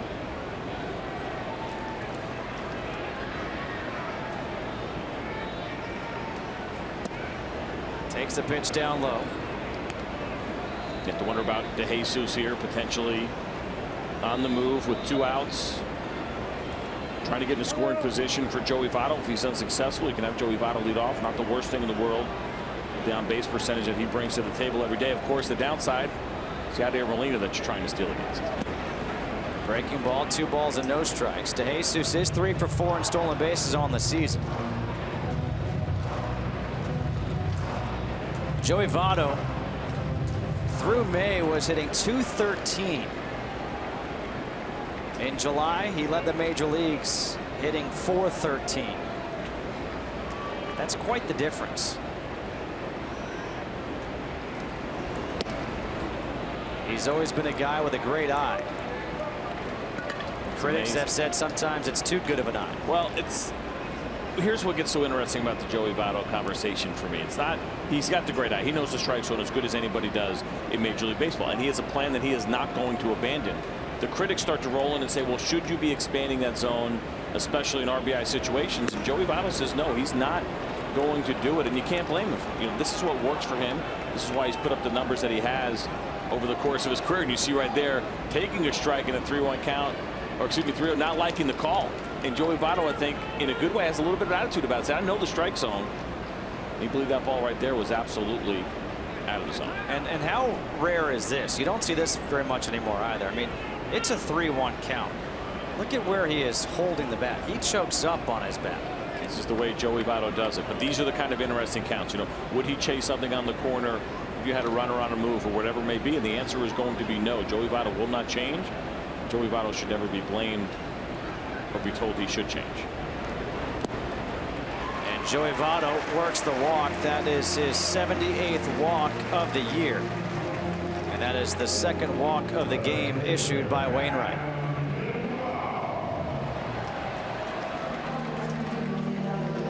First and second, 2 outs, and Wainwright is up to 96 pitches.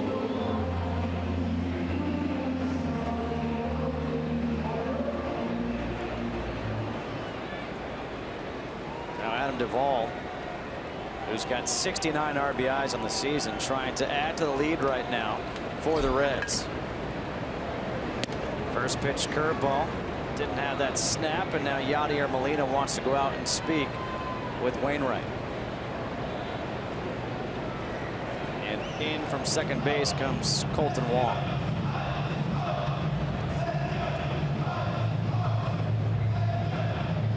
You wonder if this is more about strategy, or we have seen Adam Wainwright shaking off a pretty decent amount tonight, maybe a little bit more than usual. And sometimes if you're not feeling your best, or if Adam Wainwright's starting to feel a little bit differently as he gets tired, as the pitch count climbs up, there may be a pitch that he likes more than the other, and something that is a little bit different than what Yadier Molina is used to seeing. And so that's why you go out there and have that conversation.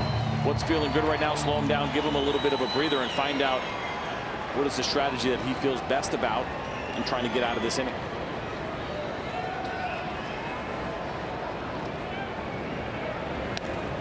Breaking ball off the end of the bat. 1-1.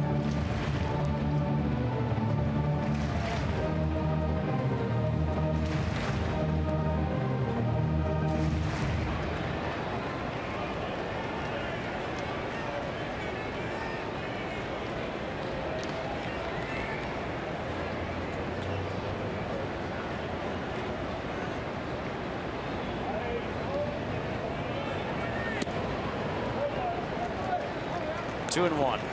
Here to Duvall.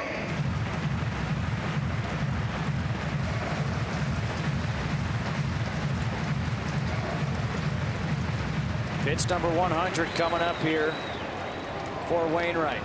Bottom half of the 5th inning. First and second, 2 outs. A single by DeJesus, a walk to Votto. And he misses outside, and now 3-1 to the dangerous Adam Duvall with Brendan Phillips on deck. And this starts to feel very atypical of Adam Wainwright. 2 walks tonight, falling behind. This is a guy who has had exceptional control throughout his entire career. And this is fatigue that we're seeing right now at 100 pitches through 4 2/3 innings.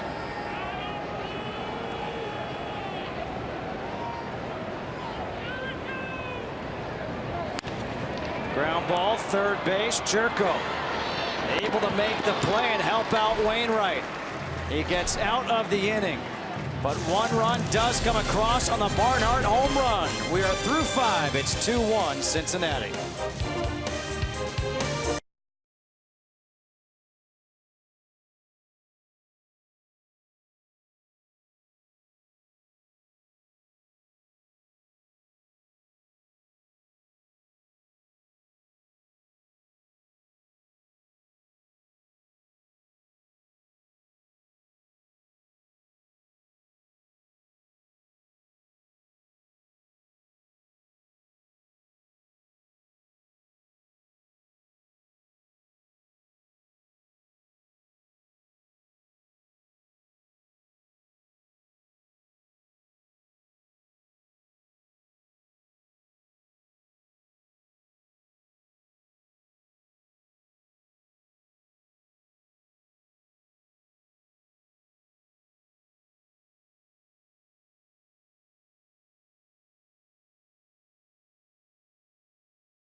We go to the top of the 6th here in Cincinnati. 2-3-4 in the order. Brandon Moss leading off against Dan Straley, who has retired 7 in a row and 9 of 10 since the Wainwright homer back in the 3rd.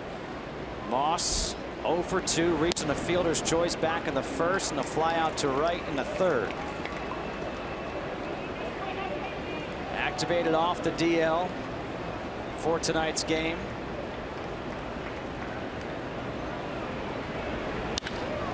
Reaches out for 1 to right field. Duvall going back. That's over his head. 1 hops the wall. And Brandon Moss is into second with a leadoff double. 14th double of the year for Brandon Moss. And Duvall in right field is still kneeling. And now he's up. You see the pitch down here. Looked like an off-speed changeup. And a really good swing here by Brandon Moss. Just enough to get to the barrel to the ball. And Adam Duvall new to right field, and we talked about it before. The angles are going to be different regardless, or whatever position you're playing in the outfield. He actually came in, tried to cut that ball off, didn't realize it was hit as hard as it was, and so the route was not perfect and ultimately cost him a double. Now, it still would have been a great play that he would have had to make to catch that ball, but it's the route in which he tried to angle it is where the mistake was. So now we've seen Duvall. That was a tough play.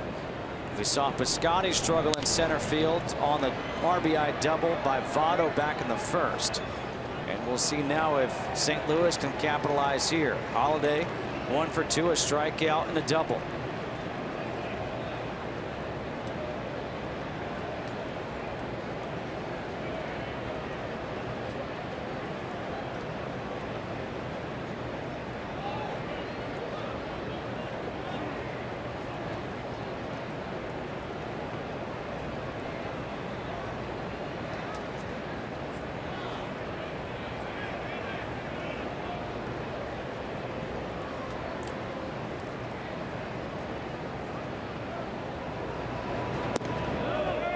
Did he go the appeal to first base? He did not, says Scott Berry.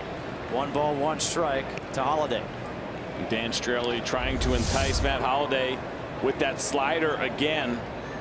Matt Holliday does a good job not letting that barrel cross the front of the plate, but the more times you're going to see a pitch, a little bit easier it's going to be to lay off that pitch. But Matt Holliday still thinking about biting on that slider. Breaking ball, straightaway center. Hamilton breaks back. He's got a good arm out there, tagging up. Moss to third, the relay throw, and they will hold it up. DeJesus eats it, so going to third base is Moss. Runner on third with 1 out on the fly out by Holliday.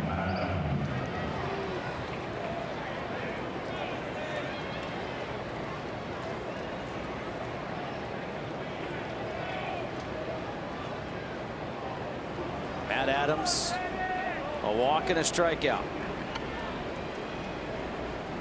With the shift on, the infield in.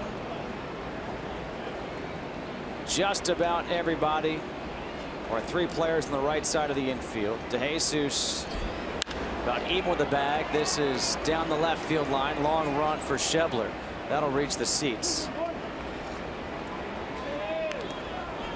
The job right now for Matt Adams: lift the ball in the air, get it deep enough to score Brandon Moss and tie this game at 2.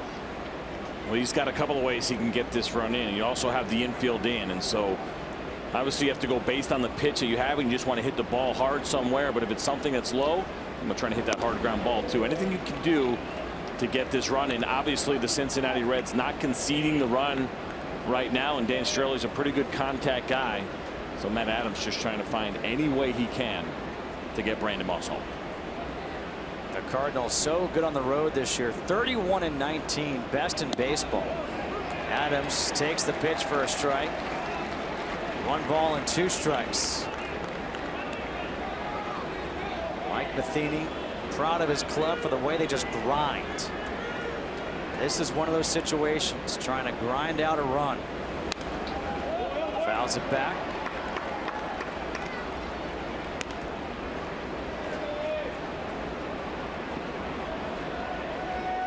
Straley's got a very interesting task here, especially at this point in the count. 1-2. The ideal situation, of course, is that you can get that strikeout. It's actually been a little bit better against lefties than righties this year. 195 to 221 on the batting average. But the changeup is a pitch that he likes to use against these left-handed hitters. But if he's going to throw it, it's got to be one that he wants out of the zone. But looks like they're going to try to go fastball in instead. Up and in. 2-2. Johnny Peralta on deck. His first game back from the DL. Moss was on the DL with a left ankle sprain. Adams fouls it back again. That's that changeup that I mentioned that he likes to use to the lefties. If it's a strike, it's most likely going to be a contact pitch, and that's a very traditional combination. The fastball up and in off the plate, come back with that changeup, puts that down a little further or a little bit more on the corner. Maybe you can get that swing and miss, but he also doesn't want to go to that 3-2 count. So lots of options here. They're going to go slider down and in and maybe try to go for the strikeout. And that's exactly what they get. Barnhart will throw down to first. Strikeout 2-3. Having a hold at third is Moss. Good pitch by Straley. That's the 4th strikeout of the game and a big second out. Now you think about the time and the location. First it was the fastball up and in, then the changeup away, and now the slider down and in, trying to get Matt Adams to chase and swing over the top of it. Like you mentioned, that is exactly what he did. It's a good game plan. And I tell you what, that also works really well when you know you have a catcher that you have confidence in, that you can bury that pitch with a runner on third base. There's a lot of times where if you don't have a great defensive catcher or you're not so confident in his blocking ability, you leave that pitch up a little bit because you're worried about the wild pitch or the passed ball. But Tucker Barnhart did an excellent job of getting down and getting in front of that baseball. Dan Straley knew he could throw that slider there. So now with 2 outs, the infield goes back to normal depth. Johnny Peralta at the plate, 0 for 2, a strikeout and a ground out. And he chases that slider. 0-1. Peralta, he was on the DL with an injured ligament in his left thumb. The Cardinals 0 for 4 tonight with runners in scoring position. Peralta down the left field line. That's a fair ball. And we've got ourselves a tie game. Peralta into second with a 2-out RBI double.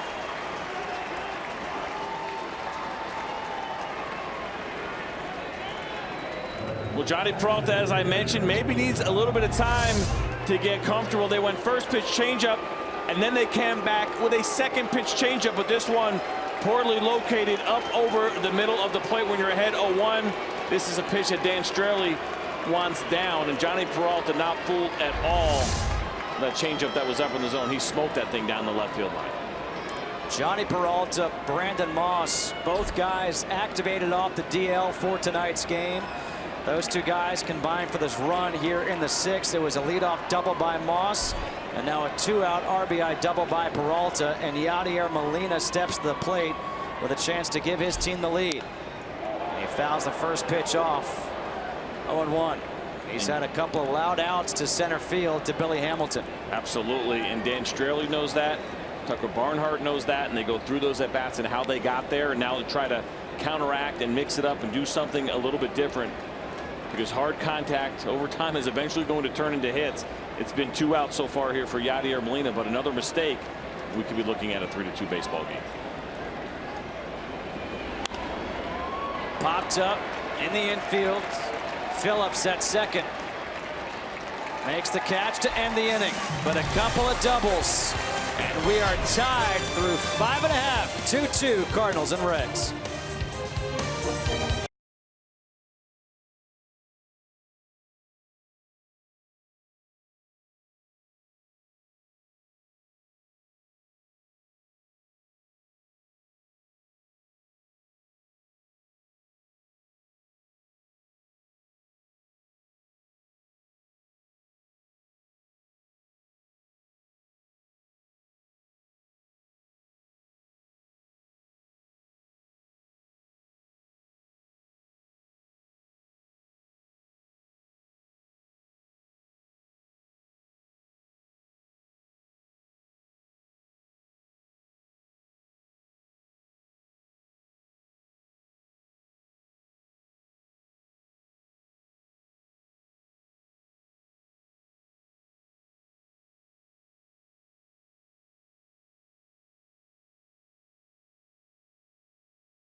Saturday on UFC Fight Night, wild and unpredictable meets cool and collected when undefeated rising star Yair Rodriguez takes on Alex Bruce Leroy Caceres.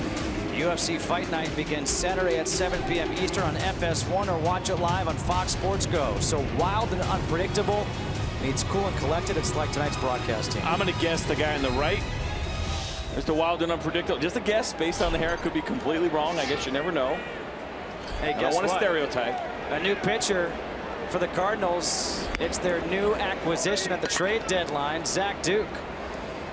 They acquired him from minor league outfielder Charlie Tilson from the White Sox.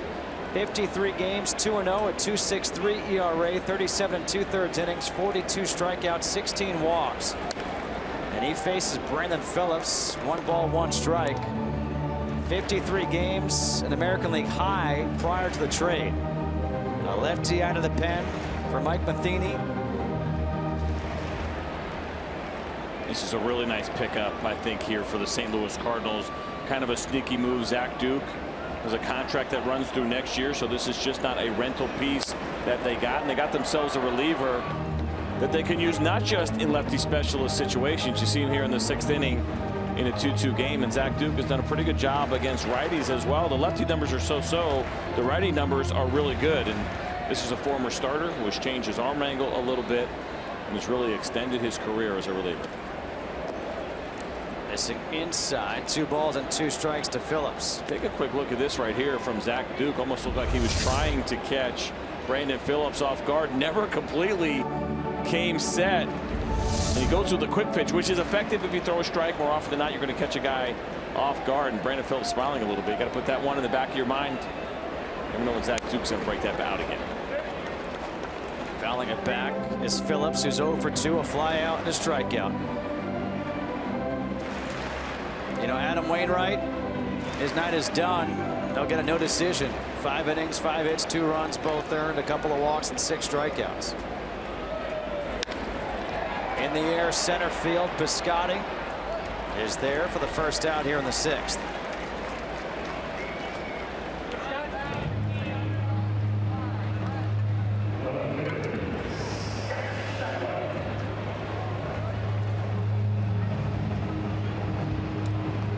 Nice night for a baseball game here in Cincinnati. Scott Schebler singled his last time up, is also fouled out to third base. The numbers with the big league club don't look good, but the numbers in AAA are awesome. Back up the middle against the shift, and he gets it by Peralta. So back-to-back singles for Schebler, and he's now 2 for 3, and he slaps his hands together. He's happy. Oh, I mentioned it. Zach Duke has actually been better against righties than lefties. Trying to go inside there to Schebler. He pulls his ball across, ends up finishing middle away. It's not that the shift didn't work there. A lot of times it's a matter of, do you execute the pitch? Now the infielders are expecting a fastball in, and so they adjust accordingly and even start to lean a little bit. When you miss your spot and the guy hits the ball hard up the middle, there's not a lot you can do about that. He has an aggressive swing at the plate, does Schebler. Suarez takes the first pitch outside for a ball. Now Eugenio Suarez 0 for 2, a strikeout and a fly out to left.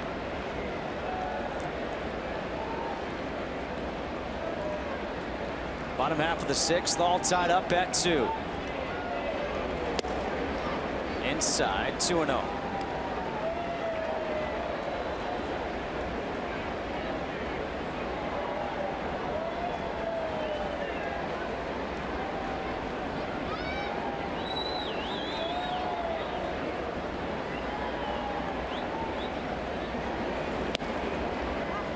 On the outside corner at 91. You think about a new pitcher coming to a new team, trying to get adjusted. Yadier Molina and Zach Duke obviously never played together, but Molina knows this guy. He's faced him 43 times in the course of his career, so he knows a lot about Zach Duke's repertoire, what pitches he has. That makes that adjustment just a little bit easier.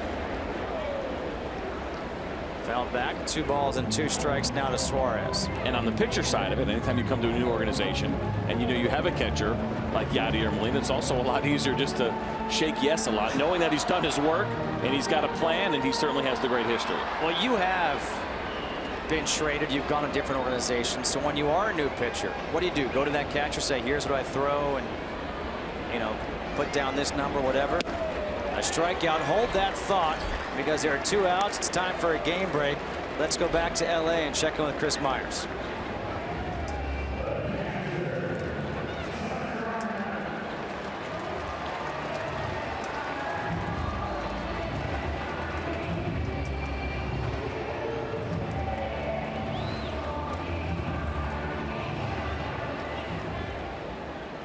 All right, thanks, Chris. Okay, now you can let us know what you do as a pitcher when you get traded. Well, you absolutely have that conversation, and you talk about where you are right now, because even though Molina has faced Zach Duke a bunch, knows about the repertoire, knows about the stuff, but where are you now? How are you getting guys out right now? Where are you most comfortable?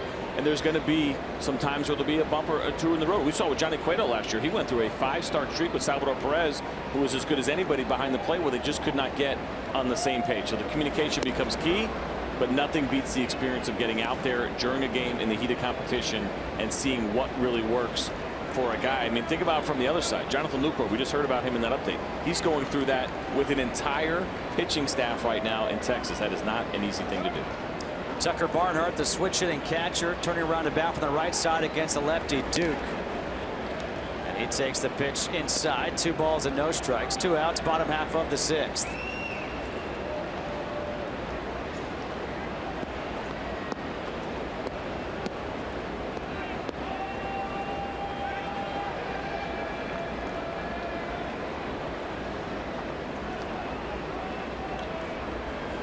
Give me one player, the guy who was traded during this trade deadline, who you think will have the biggest impact the rest of this season.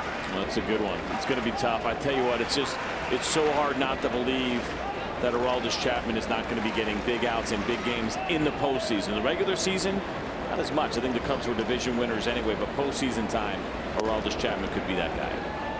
3 balls and no strikes to Barnhart. I think it's Chapman or Miller. It's one of those 2. Well, they're going to be getting big outs in big situations, right? I mean, that's the thing that you're going to see whenever you bring in those kinds of arms. Mark Melancon will be doing some special things for the Washington Nationals as well. I think they were catching maybe a little bit of heat here, feeling it from the Miami Marlins, but those late inning guys are difficult to usually get, but there was quite a few of them available this deadline. Barnhart taken all the way, takes a strike, 3-1.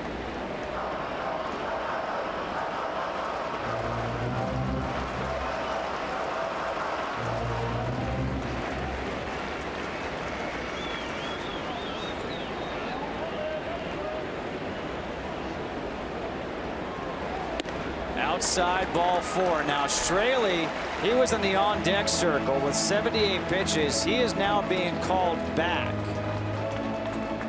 with first and second. He is being called back to the dugout.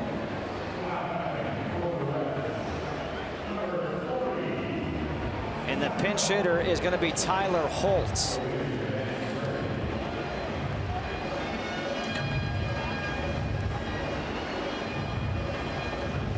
So Tyler Holt, and that's what this National League game does. Straley, who is pitching well. I mean, you go 78 pitches through 5 innings. That's a pretty good number. Absolutely. It looked like he easily had a couple more in him, but you mentioned it, the National League game, when you get into that Cincinnati Reds bullpen, which a couple of months ago was something you wanted to do, not as much lately. They've been a lot better, but a big pinch hit situation here. Be interesting to watch Zach Duke. A lot of times pinch hitters looking for something early, first pitch to jump on. And so the counter to that is throwing an off-speed pitch with your first pitch to a pinch hitter. Tyler Holt against Zach Duke. And the breaking ball is low for ball 1. The Reds are 1 for 6 with runners in scoring position.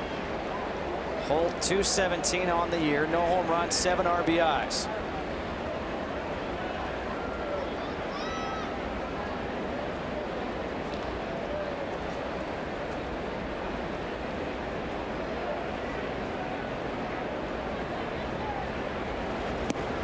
Backdoor breaking ball misses. 2 balls and no strikes. It's 2 breaking balls that you just saw from Zach Duke, and that was the plan. Now, unfortunately, he was unable to get those in the zone, and so if you're Holt, now you sit back and you look for a fastball. Now, the thing with Zach Duke and that angle that he comes from, that ball's going to have some movement on it. It's not going to be that straight.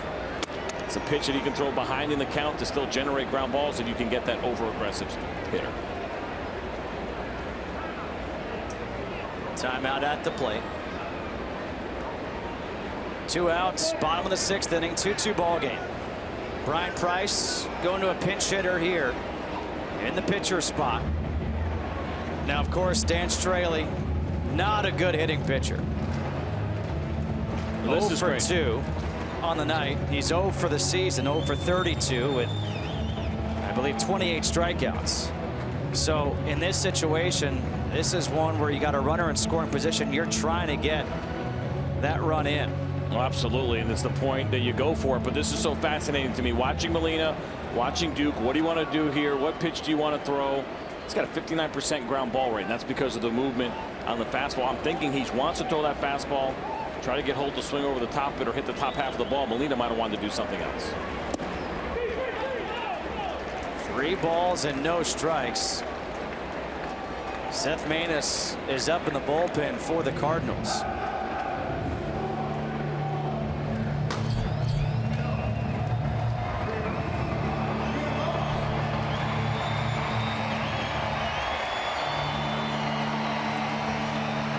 Billy Hamilton, the leadoff man, is on deck.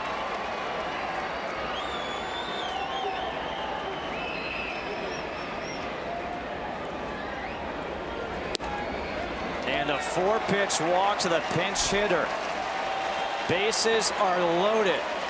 Back-to-back walks by Zach Duke. And a decision coming up here for Matheny.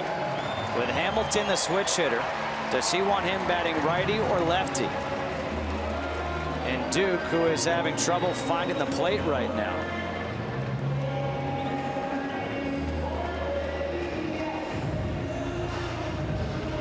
This is interesting, and now here we go. Yadier Molina, slow stroll as he goes out to talk to Zach Duke, and that was a directive from the dugout and Mike Matheny. And what he's trying to do right now is buy himself a little bit of time. Was not expecting Zach Duke to get into this kind of trouble, and you just wonder that by the time Molina walks back, will we see that pitching change? These are things now that are timed, and it looks like Mike Matheny may be trying to give Seth Maness a little bit of extra time to get ready.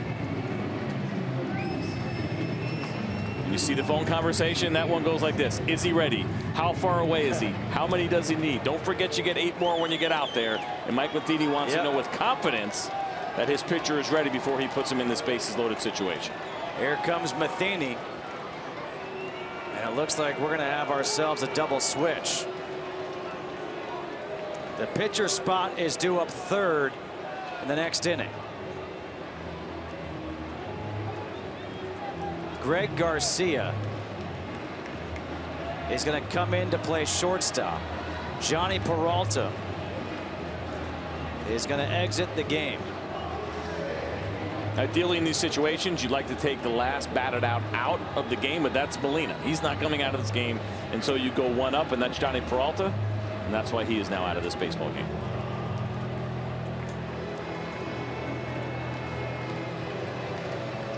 And it's actually going to be Kevin Segras, and that's why they needed a little bit more time. Seth Maness had been throwing, Segras had not, so they bought him a little bit more time to make sure he's ready to get in here. So it will be the left-hander Segras coming in with the base loaded and 2 outs.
Kevin Segrist is in. Billy Hamilton at the plate. Bases loaded, 2 outs, bottom of the 6th.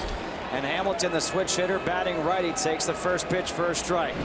Segrist's numbers on the season: 5-2, a 2.45 ERA, 40 1/3 innings, 40 strikeouts, 15 walks.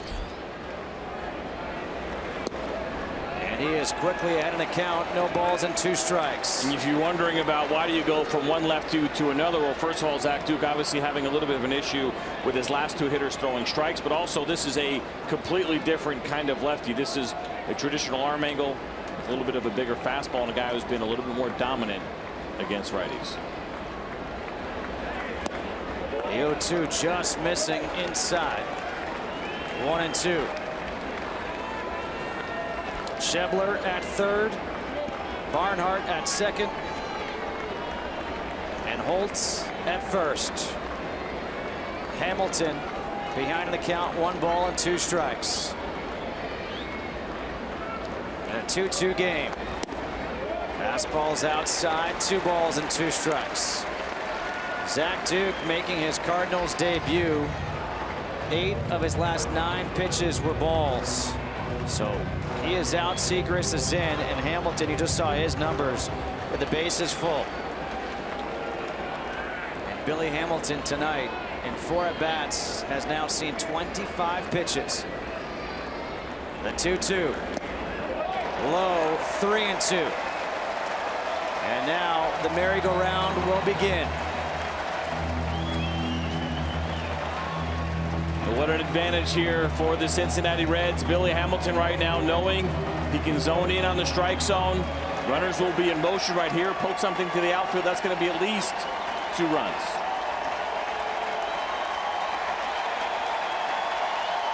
They're making their noise here at the Great American Ballpark. The 3-2. On the inside corner, called strike 3. Hamilton thought it was too far inside. Phil Cuzzy rang him up, and Segrist gets out of it. We are through 6, tied at 2.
Follow live baseball with the MLB.com at-bat app. Stay up to the moment at any moment with game day, live game, video highlights, StatCast, news, and more.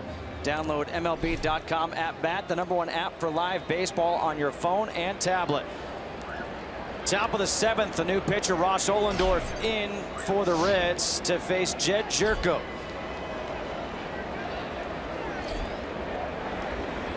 And Jerko, first pitch in the air, deep center. Hamilton on the run, won't get there. It's gone. And just like that, the Cardinals go on top 3-2. It's been incredible to see what Jed Jerko has done. The power tear that he has been on as of late. That whole inning, the drama that happened, the loaded bases, the pitching change, and nothing goes across the board. And one pitch into that, here come the St. Louis Cardinals, and Jed Jerko completely changing that momentum. It has been incredible to watch what he has done. Comes in as a role player, a bench guy, and as of late, driving the baseball out of the ballpark. Jed Jerko, a different man all of a sudden in this Cardinals uniform. His 15th home run of the season. 3-2, Cardinals now on top.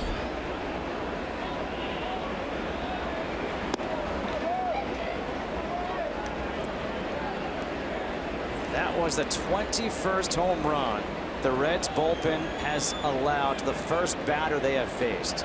The most in the majors, a franchise record. And Colton Wong lines one to right. There's Duvall for the first out here in the 7th. You see that look on Ollendorf's face. He's faced 2 hitters and has let up 2 missiles. And fortunately for him, the one from Colton Wong was right at Duvall for an out. But some hard hit balls here within the first couple of pitches against Ross Ollendorf. And now Greg Garcia, who came in as part of that double switch. His first at bat. 296, 3 home runs, 13 RBIs. Came in to play shortstop. Hitting in the 9-hole. Takes the fastball down low. You think about this, though. The Reds have had their opportunities. The last 3 innings, they've left 7 men on base. They left the bases loaded in the last inning. They left 2 men on in the 5th and 2 men on in the 4th. And now you come out in the 7th and the first batter, Jerko, homers to center field. And if you're Brian Price, that's the look you have. Like, man, you know, we've had our chances.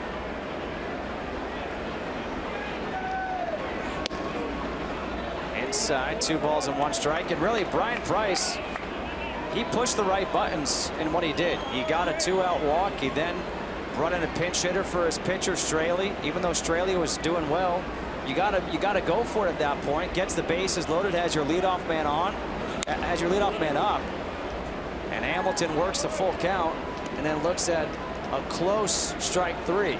And one that was probably too close to take. But You're right, they did everything right in that inning except finish it off and get the big hit and what they needed to do. And it's going to be frustrating when you're playing these kind of close games against good teams. Those are the moments, the little ones that matter, and who's going to break through when those big opportunities come. The 2-2 to Garcia, and he goes down swinging. 2 away here in the 7th. So interesting, Ross Ollendorf. He's kind of a throwback in what he does. But watch this in the delivery. This absolutely fascinates me. He does not have the ball in his hand right now. You think about all the pitches that you throw and how the different grips that come along with that. Not to mention all the movement that he has. It is really, really fascinating to watch what Ollendorf does. You don't see many guys, if any, do that at the big league level. And I think about throw a split or a slider, whatever it is, and you think about the different pitches and the grips that are required. The fact that he leaves the ball in his glove is fascinating. Piscotty, first pitch, fouls one, first base. Votto over by the wall is there, and he can't hang on to it. The fan, look at Votto, look at him and says, dude, you're a Reds fan.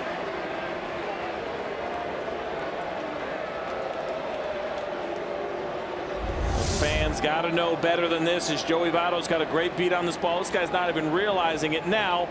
With that being said, I don't know if I'm going to blame the fan completely. Yes, he should have gotten out of the way. Maybe he was distracted, as Joey Votto reminds him what team he is rooting for. But that fan's hand did not hit the ball at all. I'm not saying that he didn't get in the way a little bit. He did. I think Joey Votto could still catch that ball, and the fan talking about, why did Joey Votto pull on my Cincinnati Reds logo? But watch this right here. He's kind of going for it, but don't tell me Joey Votto can't catch that ball. No, Votto should catch it. know if I can completely blame the fan. Yeah, he's in the way a little bit, but I'm not going to put that on him. Take it easy on that guy. He's just a fan. Loves the game. Yeah, probably want to stay away from it, but it's hard to think about those reactions in the heat of the moment. I'm going to venture to say that if there's a ground ball out to end the inning, that fan's not getting the ball from Votto.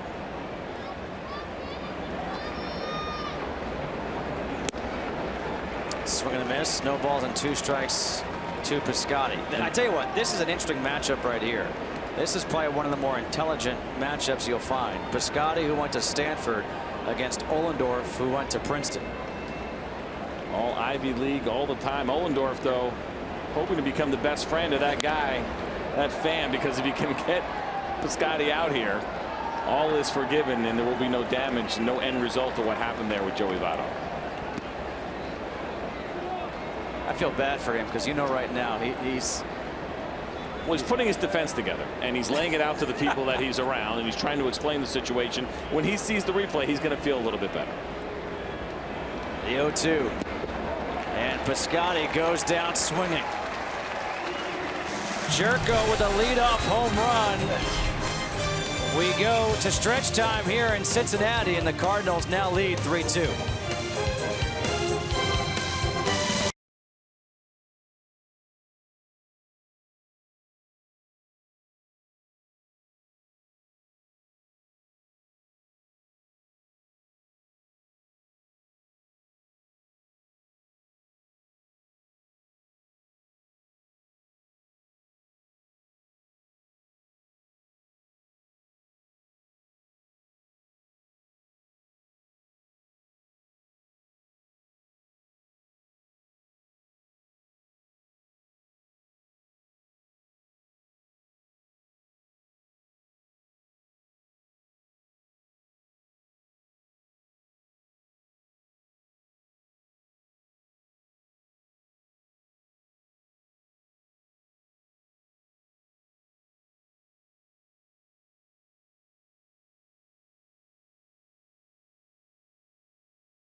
Kevin Seagrass struck out Billy Hamilton to end the threat in the 6th.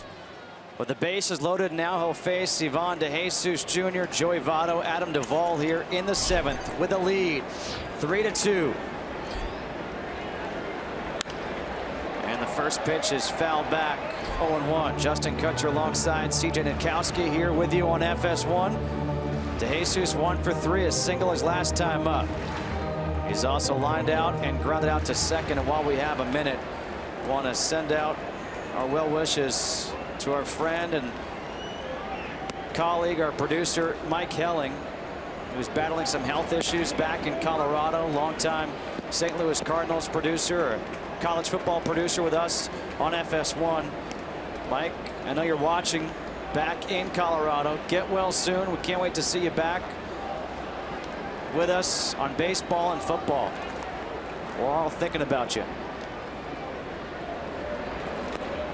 Absolutely, and well said, Justin. We've had the privilege of working with Mike whenever we get a national game and get to use a producer. It's always nice when you have someone that's locked into the team the way that Mike has been with the Cardinals. And I'm with you. We are all looking forward to Mike getting back and doing what he does best.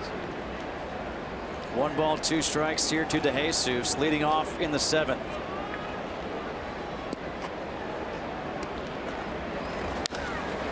Going the other way, and that will go foul.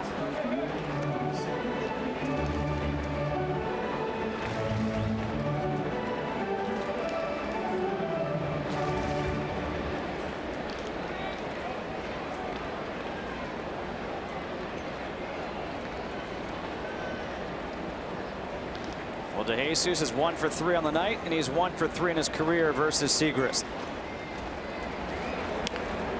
Off the end of the bat, Wong makes a difficult play look easy. 1 away.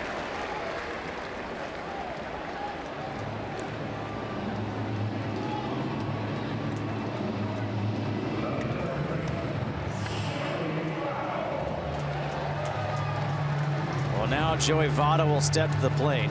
There's 2 for 2, an RBI double, a single, and a walk.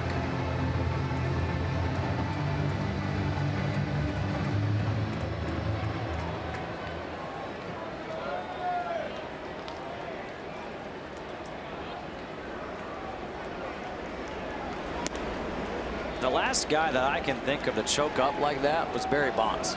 You don't see it too often. Tony Wainwright as well, I believe, did it, if I remember correctly. Used a smaller bat. You don't see that too often, or at least nearly as much in Major League Baseball. But not too much you can say that's going wrong with Joey Votto. He continues to do it year after year.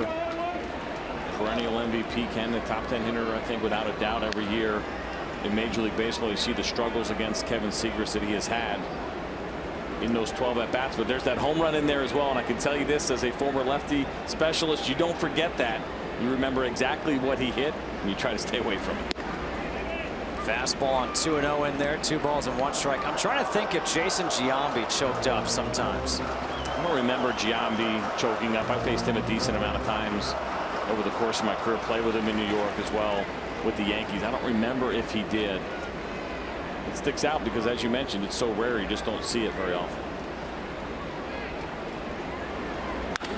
Back up to middle, and Joey Votto is 3 for 3 on the night, has reached base all 4 times. Well, that July that he had when he was so hot has now carried over into August. The last couple years, July has been kind to Votto. 405 last year, 413 this year. That is unbelievable when you think about that. And we'll say, what is it about the month of July? Obviously hot and humid here in Cincinnati, but really catching your groove. A lot of guys who see it. Slow struggles in April. We talk about why is offense down. A lot of times it has to do with the weather, but not an issue come summertime for Joey Votto. Now Adam Duvall at the plate, looking for his first hit. He's 0 for 3. Missing low and inside for ball 1. Duvall, a couple of ground outs to third and a strikeout.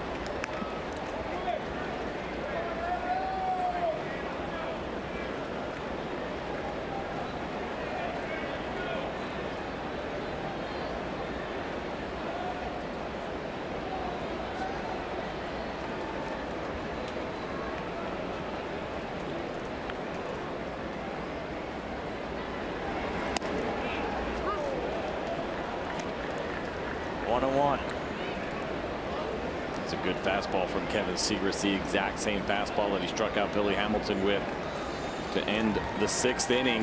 93 miles an hour, dotted and down and in. Not a lot of room for error when you're going down and in against right-handed pitchers, hitters when you're a lefty.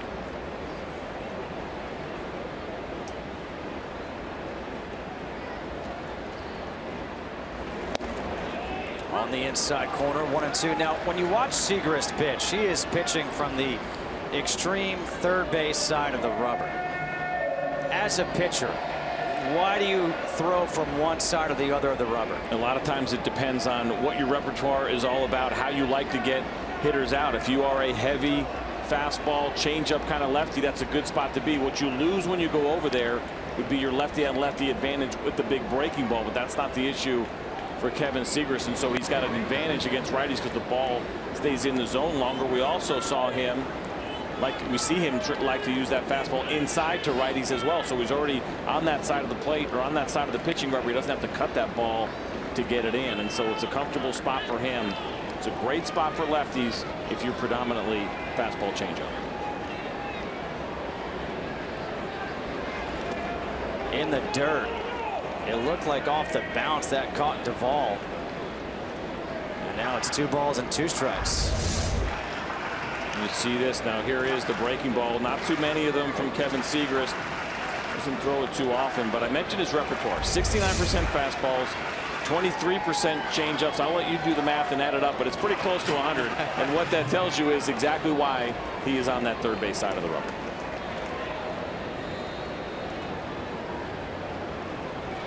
Molina looking in. 2 balls, 2 strikes. Here to Duvall, 1 away. Bottom of the 7th. Votto on at first. Missing outside. Now 3-2. 92% was the number. 92%. Oh, I didn't know you actually wanted to do the math. I'll give you a little bit of time, making sure. Oh no, my bad. I actually needed that amount of time to add it up, to be honest with you. I thought it was more of a rhetorical statement from you. I didn't know there was going to be math. That's why we have Ed Svita here. My gosh. Breaking ball hit deep to left field. 4-3 Reds.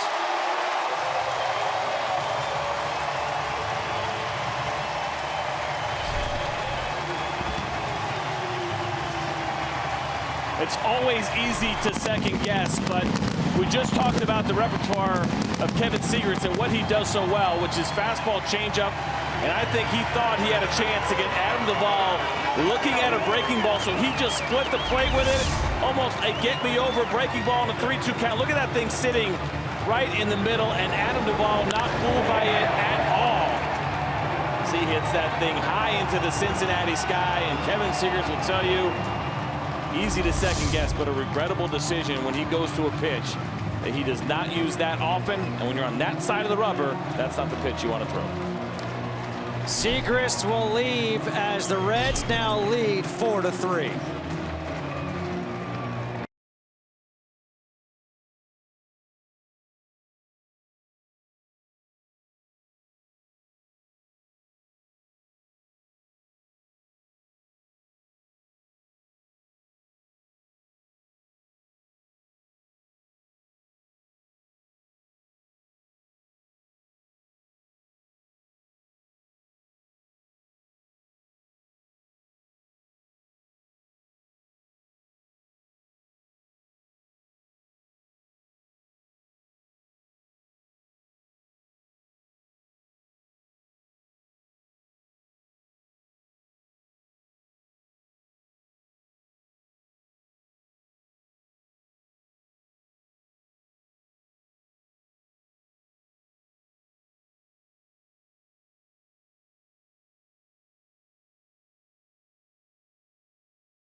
Bottom of the 7th, 1 out.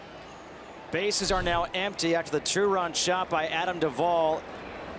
And Matt Bowman is now the pitcher. And Bowman delivers a ball to Brandon Phillips. The numbers on Bowman: 36 games, 1-3, a 3.00 ERA. 34 walks, 12 strikeouts in 45 innings. Opponents batting .204 against him. And he falls behind 2-0 here to Phillips. How about this game, though? The Reds went up 1-0. The Cardinals tied it 1-1. The Reds went up 2-1. The Cardinals tied it 2-2. On the outside corner, 2-1. The Cards then went up 3-2, and now the Reds take the lead 4-3. And we're in the bottom of the 7th inning. And that's after the Reds squandered opportunities.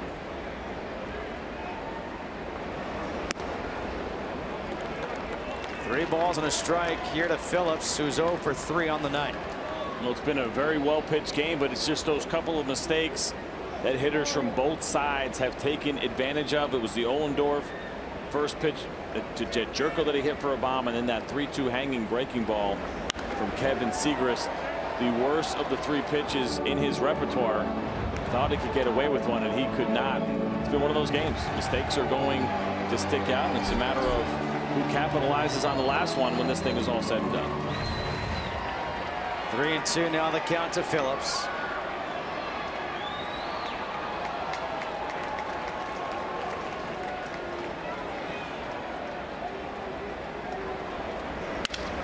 Broken back, ground ball, third. Jerko, the pirouette, low throw, and Adams can't dig it out.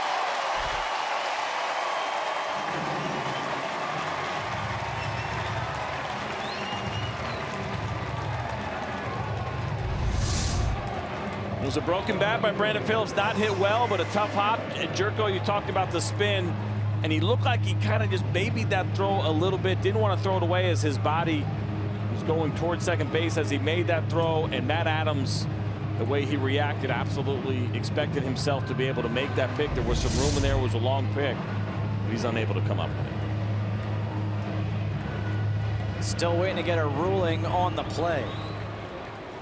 My guess is it'll be a hit. Most likely it will. Whenever you have an infielder that's on the move in the air, whatever it may be, it would have been a great play if Jed Jerko made it. It would have taken a perfect throw. He was unable to do that, and my guess is benefit of the doubt this is going to be a hit. Nope. Going to be an E5 on the throw. My guess is that this is probably going to be an error. My guess is as good as your guess. I don't see it on the scoreboard. Where you hear an error, dude? I still see 2 zeros. Well, Scott Schebler is at the plate now. He gets backed up. 1 ball and 1 strike. There it is. Yep.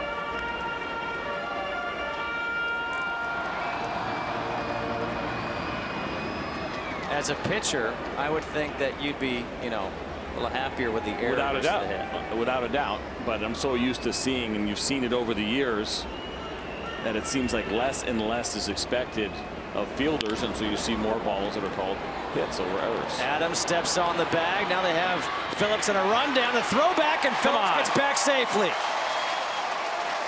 Wow. When do you see that?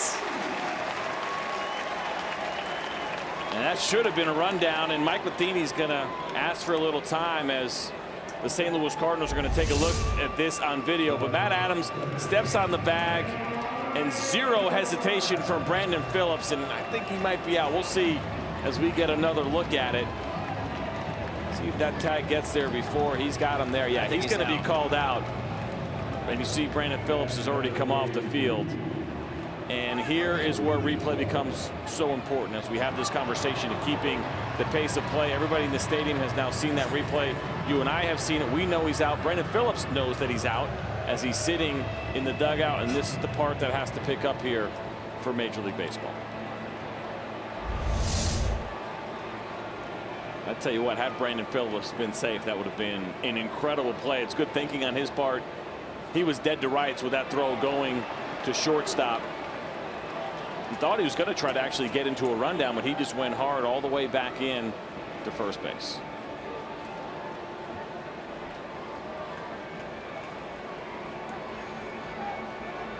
It should be a 3-6-3 double play, but it's not your typical 3-6-3 double play. And there it is. He's out.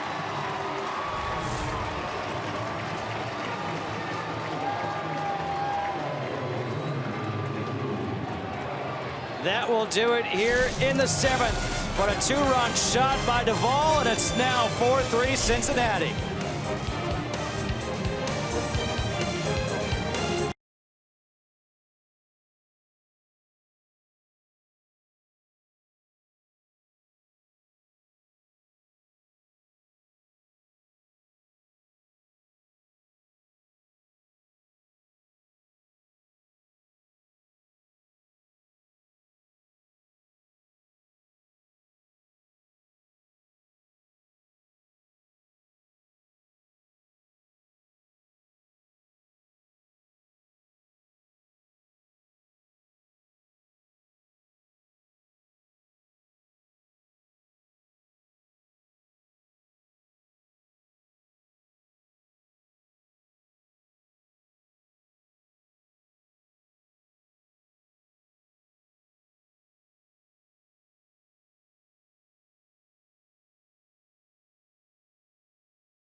So this was during the last inning during a pitching change. Joey Votto had a baseball and he was writing a note on it. And then as the inning came to an end, he went over to the fan who he had the little brush up with, and this is what he wrote. "Thanks for being so understanding when I acted out of character." And he signed it, Joey Votto. That's awesome. What a cool thing for Joey Votto to do, knowing that there could be, first of all, some pressure from fans, right? Because you can feed into that as the player. And if you're angry with the fan in that situation, some other fans may get on that guy. And I don't blame Joey Votto at all in the heat of battle and being a little bit discouraged. I mean, we'll never forget Moises Alou's reaction to what happened on the Bartman ball. He was angry and changed that man's life. And so Joey Votto does a really nice job stepping in. Moss to straightaway center. Is this another one? It is! We're tied again! Off of Blake Wood, who has just come into the game.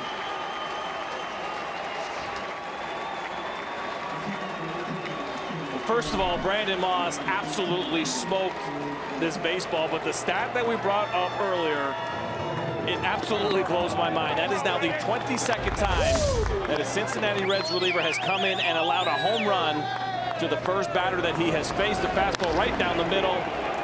Brandon Moss, who has showed a ton of power this year. I mentioned it earlier. That is now his 18th home run, all of them against right-handed pitching, but a big one in this game, tying it at 4.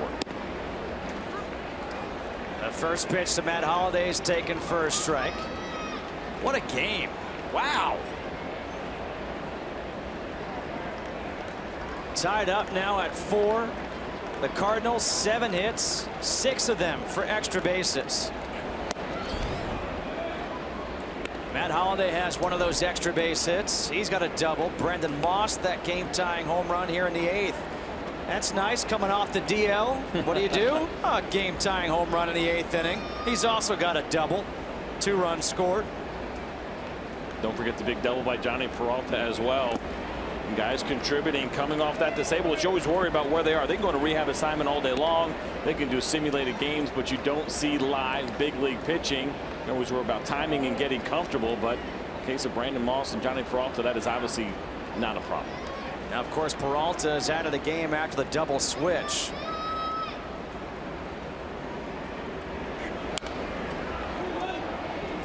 Two balls and 2 strikes.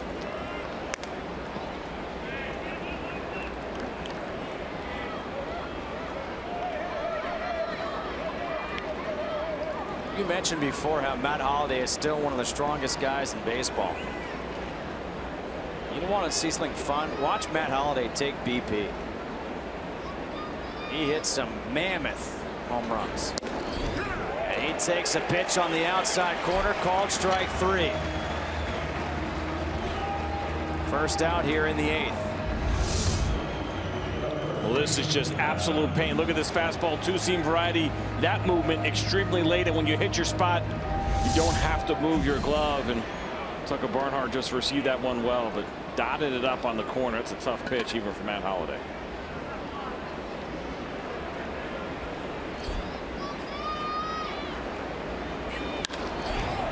Matt Adams to center field. This will stay in the park, and Billy Hamilton will make the catch on the warning track.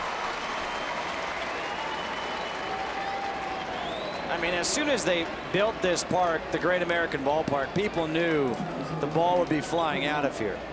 But it's like every time a ball is hitting the air right now, you feel like it's going out. And they are loud outs too tonight, and some guys getting some great swings. And yeah, when you're in a ballpark like this, anytime the ball's in the air and it sounds pretty good coming off the bat, you feel like there's a chance it's going to be a home run. But fortunately, that one was not for Cincinnati Reds fans. Pinch hitter here now in the pitcher spot is Tommy Pham, and Pham to right center field. The Cardinals are back on top.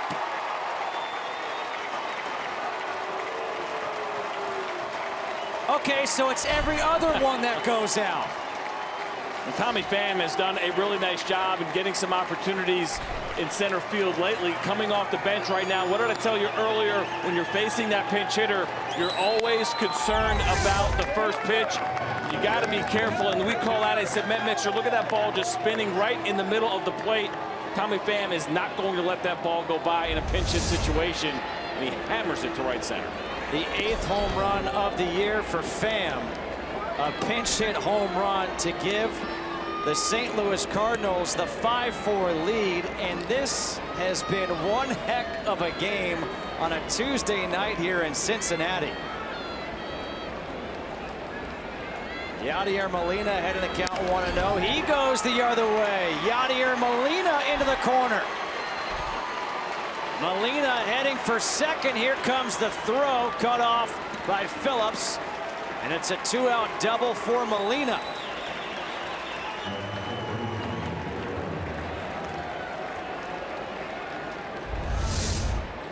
You mentioned it earlier. We were talking about the offense of the St. Louis Cardinals, and you look at batting average coming into this game, and you're not blown away at 257, but runs scored. They know how to score runs. 533 coming into this one, third best in all of baseball. They've done a fantastic job. There's a lot going on here with this offense besides just the batting average. The home runs, also atypical of what we've seen from Cardinals teams in the past, but Yadier Molina continuing to get it done. Hobbling a little bit as we saw him running around first base, but Cardinals were swinging it tonight. That double extends his hitting streak to 16 games, the longest of his career. Puts him in scoring position now for Jed Jerko, who, you know, back in the 7th inning we thought, oh yeah, Jerko, he's the hero right now for the Cardinals, and then the bottom half of the 7th happened, but he hit that home run leading off against Ross Ohlendorf. At the time, it gave the Cardinals a 3-2 lead, and now he grounds one to short.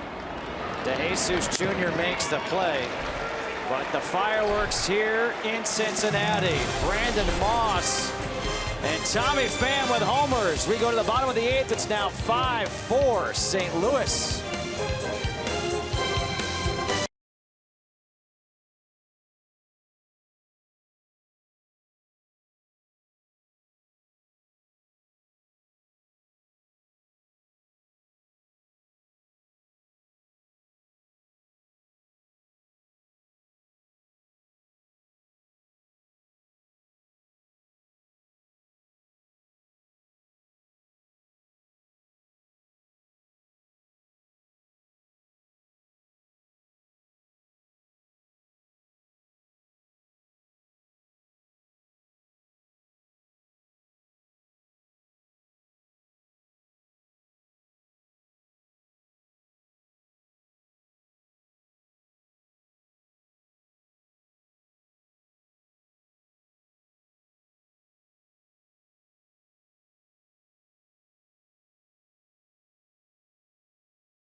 All right, thank you very much, Chris. Tonight's game summary sponsored by Budweiser. Well, it's this. Wainwright with a solo homer in the 3rd tied the game at 1. Barnhart a solo homer in the 5th gave the Reds a 2-1 lead. Then Jerko the solo in the 7th put St. Louis up 3-2. Duvall a 2-run shot in the bottom half of the inning, 4-3 Cincy. Moss and Pham solos in the 8th. It's now 5-4, and we got changes. Jonathan Broxton now in to pitch. He faces a Eugenio Suarez and starts him off with a ball. Suarez, he's 0 for 3, a couple of strikeouts and a fly out to left field.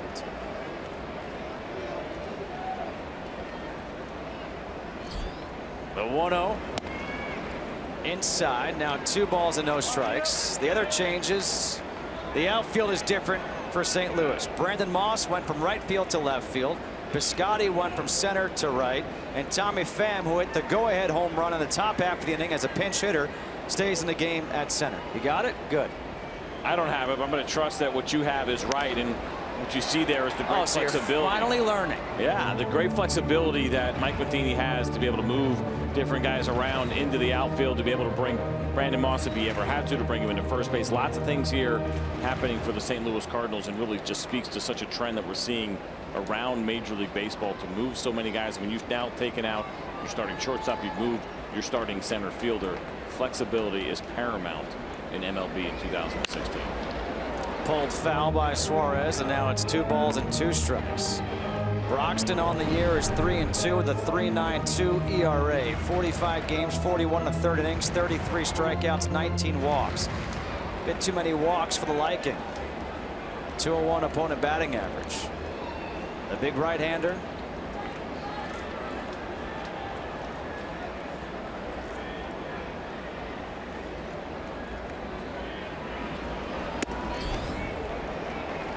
Up high, 3 balls and 2 strikes. See Yadier Molina there trying to do his best to make that fastball look like a strike. Bring his hands down just a little bit. He is so good receiving the ball, making those borderline pitches look like strikes, but Phil Cousy not falling for that. Now the 3-2. Pop foul out of play. We'll do it again. Suarez made a sparkling play in the infield at third base. That came back in the 5th to rob Piscotty of a hit. Broxton played here in Cincinnati 2012, 13, and 14. And we'll do it again at 3-2.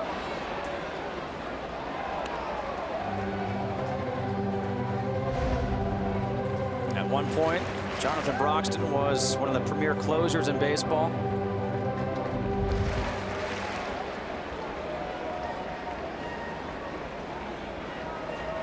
And that's why, you know, talking about the trade deadline and the elite closers, that term elite is thrown around so easily. Missing up and in, ball 4. Mentioned those walks, and he has a leadoff walk here to Suarez in a 1-run game. But there are so few of those closers who have longevity, who have that dominance over a long period of time. And, you know, you look at the ones even right now, which guys have that longevity?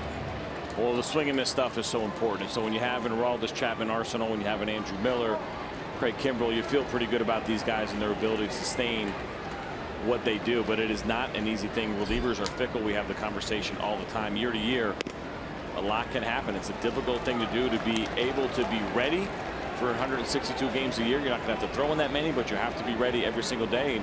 You're going to have some off days, and as we've seen so often, is you're going to see some guys have some off years as well. And so when you get a special guy like Mariano Rivera, of course, who did it for so long, it's just such an oddity. Billy Wagner during that same era. Now the guys that we have today, I mean, they've had issues here in St. Louis. How many times have they turned their closer over even during championship seasons? And they're going through that right now with Trevor Rosendahl, who was struggling, now on the DL. They found out no structural damage. And so the news is that it's not going to be that bad, but they have made changes before, but yet they've still found a way to win it. So when you can get your hands on an Aroldis Chapman like the Cubs did, you go ahead and you do it. 2 balls and no strikes to Tucker Barnhart, who had a home run back in the 5th. And now it's 3 balls and no strikes, and Molina's going to go out and speak with Broxton.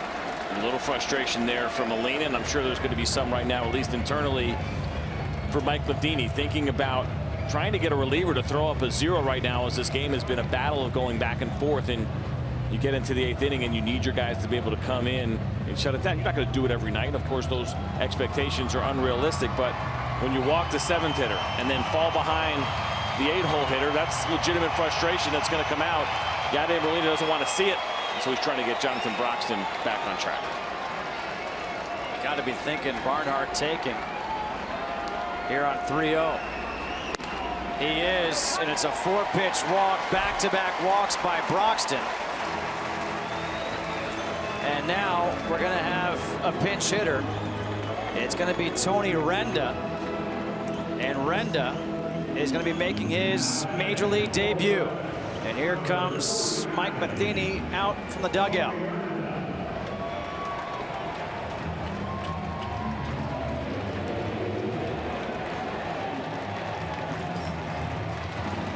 And this is one of those visits that probably is not resulting in a pitching change, I would guess.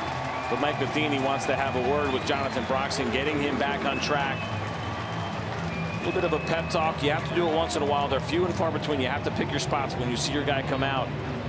Walk a couple of batters to start off the 8th inning. In a 1-run game, you're going to be frustrated. So the message is clear. You're out here because I want you out here. I need you in the zone. That's the only time you can do good things for your team right now. Trying to build that confidence up. You're dealing with a guy making his major league debut first at bat. It's a great candidate for a double play. And that's exactly what Mike Matheny hopes that he can get. Well, let me ask you this. You're down by 1. You've got 2 men on, nobody out. Do you ask Renda to bunt here to get the 2 men in scoring position? Well, it depends on the manager. And for me, I probably would. Now, I don't know anything about this player. Obviously, just gets to the big leagues. If I think he can handle the bunt, I probably would ask him to do it. The corners are expecting it. They're in. The bunt is shown. The pitch is low and outside. Now, with that in mind, for Renda, only bunt a strike because Broxton obviously is struggling with his command. Sure, and you may even tell him to take a pitch and give the fake bunt and continue to take one until you get one. But the idea of moving 2 runners up, and what are you going to do? Intentionally walk Billy Hamilton to load the bases? I don't know if they would necessarily go down that path. Gets the bunt down. It's a good one. Adams has one play to first, and he throws it wide. Everybody's safe.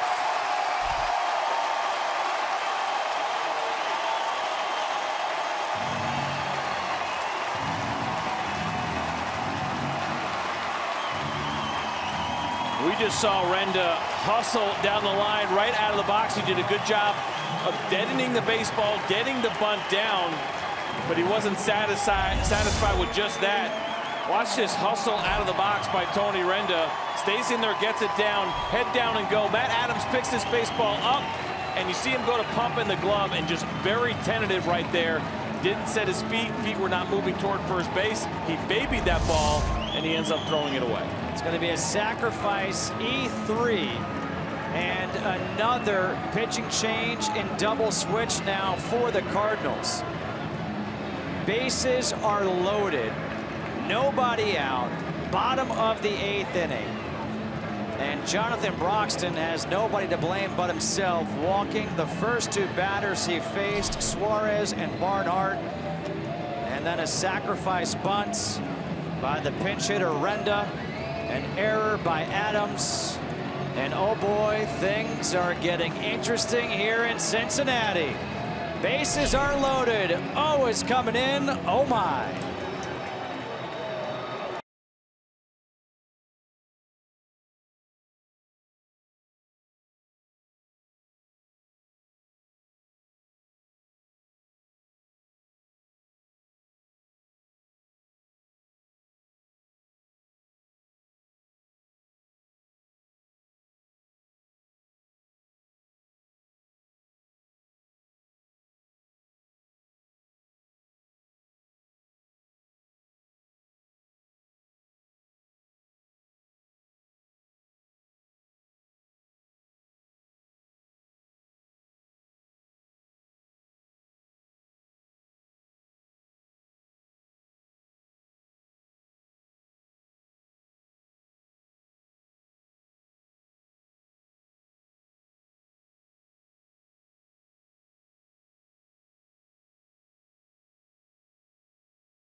Jonathan Broxton looking on right now. His team is in a precarious situation, leading 5-4. Bottom of the 8th, no outs, bases are loaded. Soon Hwan Oh is in, and he will face the top of the order, Billy Hamilton. And at this point, with Hamilton's speed, you're not looking for a double play. You're looking for an out, whether it's a force out at home or a strikeout. And Hamilton fouls the first pitch back. We've got more changes. Jeremy Hazelbaker has come into play left as part of this double switch. Brandon Moss goes from left field to first base. Matt Adams is now out with O on the mound. What you're looking for is swings and misses, infield pop-ups, anything you can do to prevent that runner in third from scoring. Up high, 1 ball and 1 strike. Hamilton walked, stole a base, and scored back in the first. Has a couple of strikeouts and a ground out since. His last at bat, 2 outs, bases loaded in the 6th, struck out on a full count, looking against Kevin Segrist.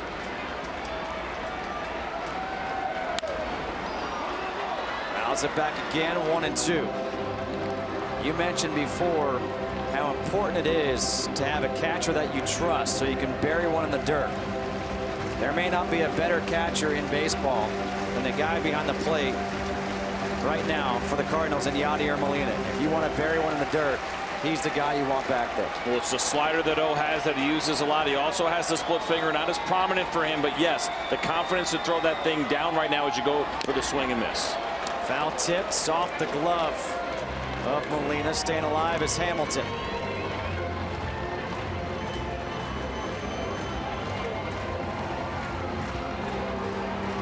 Suarez led off the inning with a walk against Broxton.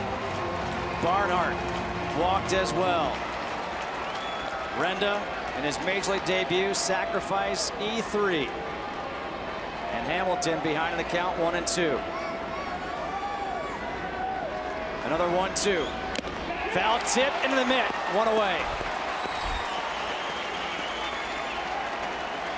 Cincinnati now 1 for 8 with runners in scoring position tonight. How about 3 strikeouts for Billy Hamilton, but maybe none bigger than in this situation. Talk about hitting spots, trying to go down and away, but every once in a while you're going to catch a break, and this ball ended up being up and in, and Billy Hamilton 0 chance at catching up to it. You mentioned the foul tip. Great hands by Molina. 1 away now for Ivan DeJesus Jr., who's 1 for 4. Single back in the 5th, couple of ground outs to second, a line out to short. Remember, this position in the order was actually Zach Kozar, but he was a late scratch, suffered a bruised thumb on a ground ball during BP. So it's DeJesus hitting here instead. Ground ball, middle infield, halfway. They got a double play set up. They got it out of the inning. Oh my for O. He does the job. Houdini-like. Bases loaded, nobody out. He gets out of it. 5-4 St. Louis.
MLB showdown here on FS1. Big Papi and the Red Sox will be swinging for the fences, but Adrian Gonzalez and the Dodgers are out to show they have some power of their own. The action begins Saturday, 4 p.m. Eastern on FS1, or watch it live on Fox Sports Go. And now greater coverage of baseball sponsored by T-Mobile. You just saw it. What a job by Soon Hwan Oh. He strikes out Billy Hamilton for the first out, and then he gets to Jesus to ground into a 6-4-3 inning-ending double play. Gets out of the jam. And now a new pitcher, and it's Jumbo Diaz. And by the way, getting out of the jam took 6 pitches for O. It was an excellent job. You go for that strikeout with the first batter, and then you see ultimately you can get that ground ball and get you out of the thing with 1 pitch, and that is exactly what he did. Great execution. He is a rookie, but when you think about his year spent in Korea and Japan, he has been in big situations before. Wong to left field. Schebler is there, 1 away here in the 9th.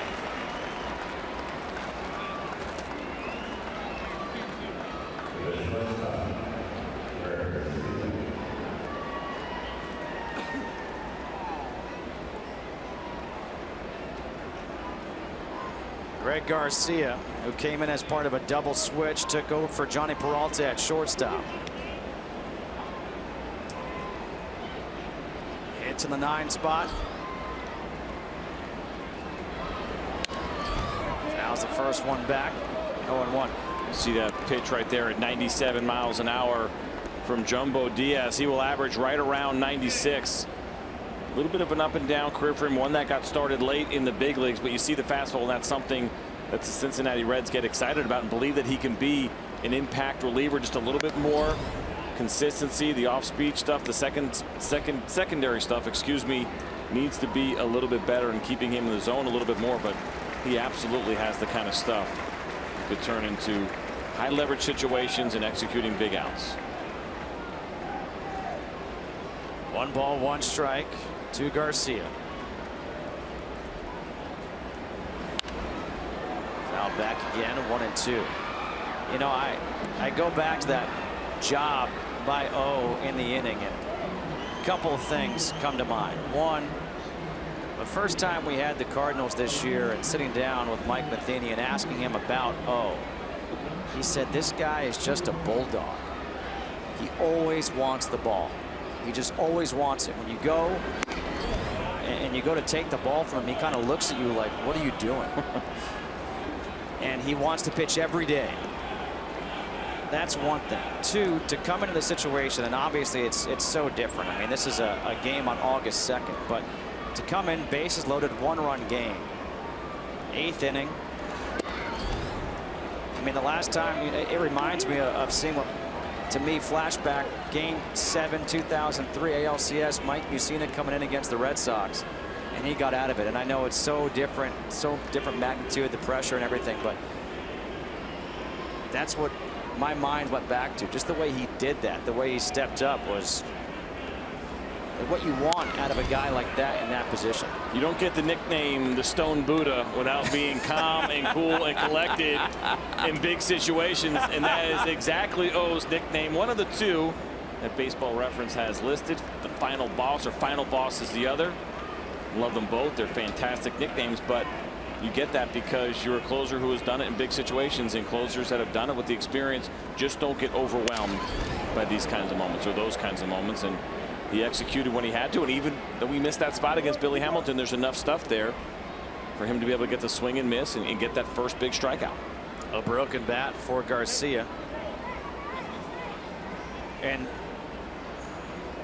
you know that Matheny didn't want to have to go to his closer in the 8th inning in that situation, but he had to. And now you're thinking, if you're Matheny, man, it took him just 6 pitches to get out. I mean, that's a bonus on top of getting out of the inning. Absolutely. And I wondered about it because you think almost, I don't know what the number is, probably 90% of the time, at least that runner at third is going to score in that situation and tie the game up. Diaz covering the bag, gets over there in time. 2 away here in the 9th. Don't be fooled by the size of Jumbo Diaz. He does a great job of getting over to first base and fielding his position. He's earned the walk back. Catch your breath, take your time, absolutely.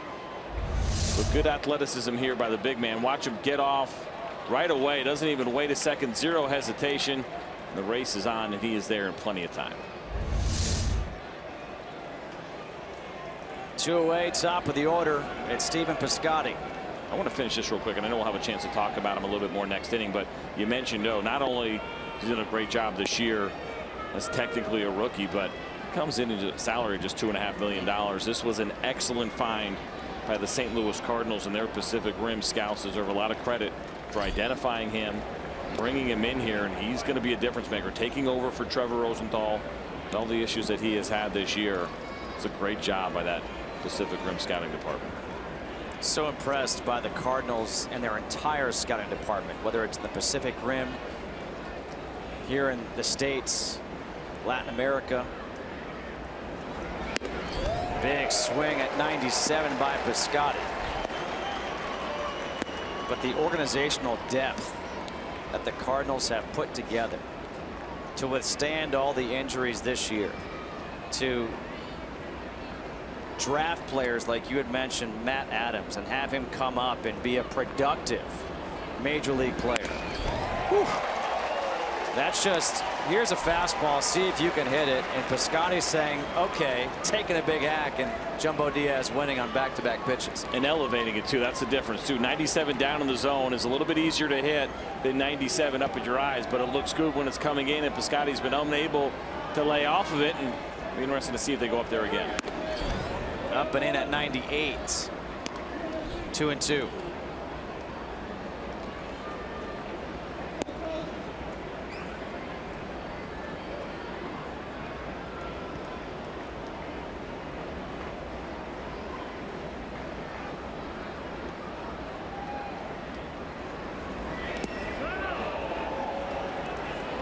Like a slider, Piscotty able to lay off. The little thing I don't like about that, for me, that's the time you throw that pitch in the 1-2 count after you've elevated the fastball and he swings at it, changes eye level, see if you can get him to chase the slider, because now you put yourself in that situation where this ball now has to be over the heart of plate. You probably don't want to elevate too much here and taking that risk of walking Stephen Piscotty. We'll see if Jumbo can get it by him. Couldn't get it by him down the right field line towards the pole, and that is going to be a foul ball.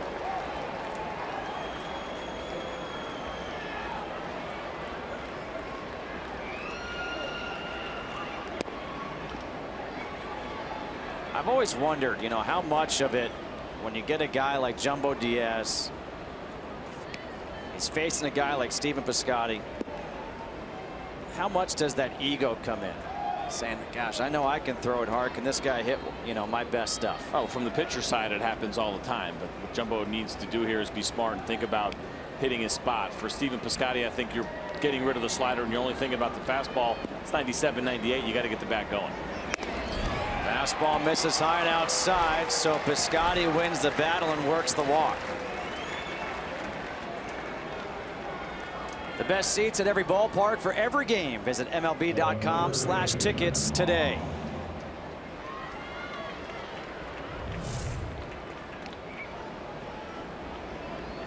Well, Brandon Moss, he's had himself a nice night in his return from the DL. A solo home run leading off the 8th to tie the game at 4. He also doubled and scored in the 6th to reach on the fielder's choice back in the 1st.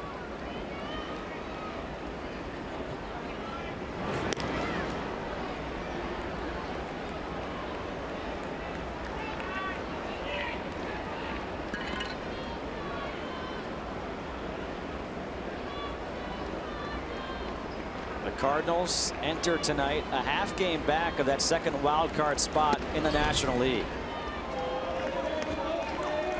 They enter tonight with a record of 56-49, 31-19 on the road, the best road record in the majors. It's going to be tough for them to give the Chicago Cubs a run, but boy, wouldn't that be fun to watch if you get a little bit tighter in that National League Central. recent history. Jason Hayward, John Lackey leaving St. Louis to go to the Chicago Cubs. Be a lot of fun. I mean, hopefully they'll meet potentially, maybe even in the postseason. But everything that happened last year, the Cardinals, 100-win season. Some back and forth, the rivalry, I think, heating up. We saw it last year. Some back and forth between both managers publicly.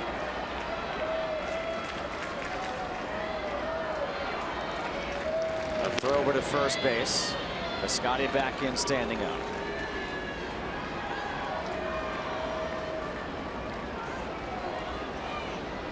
One ball, one strike to Moss.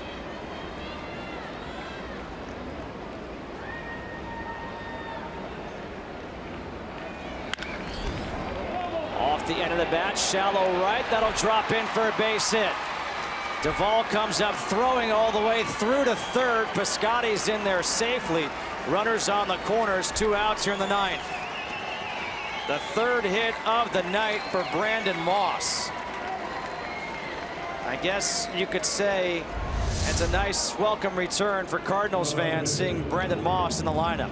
Certainly for Mike Matheny as well, knowing that Brandon Moss is back and healthy and swinging the bat well and getting some great at-bats and great swings tonight.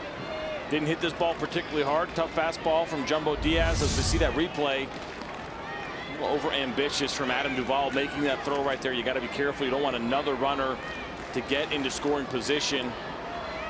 I guess it doesn't matter because they're going to walk Jeremy Hazelbaker anyway to go ahead and put Brandon Moss in scoring position with 2 outs. And it sounds like, or it seems like, they'd much rather go after Matt Adams. But now we also see Rosario on deck. Well, the pitcher spot is due up next. And so Alberto Rosario is the only available position player left for the Cardinals. And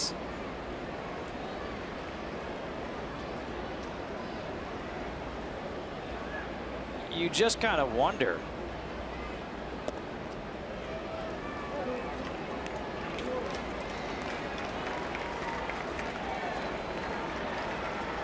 Here comes O, and this is, to me, I think this is the right move. I mean, you've got your closer. You got to have him go out there and hit. Oh, it's an absolute no-brainer. And you sit there and you go through these situations in your head when you're thinking about potentially double switching. You say, okay, well, the only way he gets up is bases loaded with 2 outs, and here we are. And now let me ask you this: are you asking him not to swing the bat? Well, he's swinging it up there right now, taking his practice swings. I don't know. I don't think Mike Matheny does that. I think if somehow, some way, O can put the bat on the ball and make something happen, they certainly would like to have an insurance run, even though he did such a great job of working out of that 8th. I don't know anything about his hitting history, if there's anything there. He did hit in Korea. I don't know if he, I doubt he ever hit in Japan. I forgot what team he played for in Japan, but I know in Korea only the DH there. Japan, they have basically an American and a National League. And the reason why I ask is, you know, if you go up there and say, hey, don't swing, make him throw 3 strikes. Maybe Jumbo Diaz doesn't throw 3 strikes. It's a chance worth taking, but at the same time, at least maybe take 1 or 2 strikes, and then you maybe let him loose. There is strike 2, 1 ball and 2 strikes.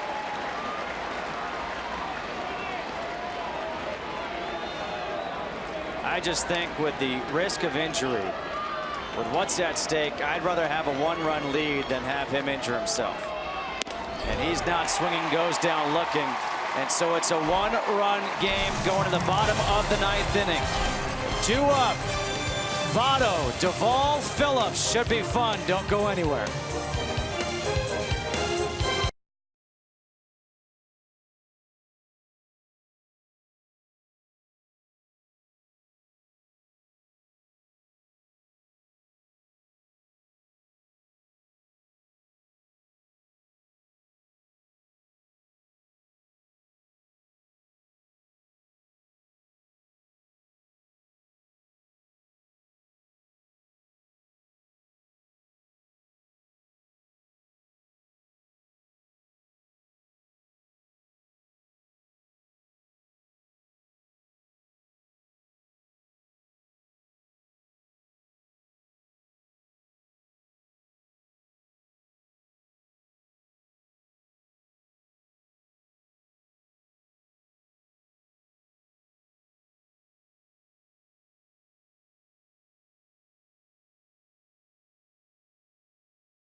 Regional networks, this series continues as Michael Wacha faces Cody Reed. Coverage starts at 6:30 Eastern, 5:30 Central on Fox Sports Ohio and Fox Sports Midwest.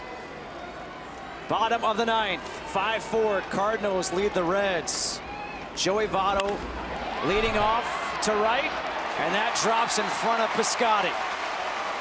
Joey Votto is now 4 for 4, has been on base all 5 times. Not a believer in karma, but Joey Votto doing the right thing by a fan earlier tonight, apologizing for a little interaction that they had, not waiting around against O, jumping on a first pitch and lining it hard into right field. And you have to wonder, maybe is Piscotty playing a bit deeper? No doubles defense, potentially. Well, right now, for sure he is. To start off the inning, yes, most teams will go that route. They don't want a guy to get into scoring position. And right now, anything over your head is going to allow Joey Votto to score. So you certainly go down that path right now until that runner does get into scoring position. Adam Duvall at the plate his last time up. Hit that mammoth 2-run home run against Segrist. At the time, gave the Reds the 4-3 lead. That was his 26th home run of the year. Way out in front of that pitch. No balls and 2 strikes.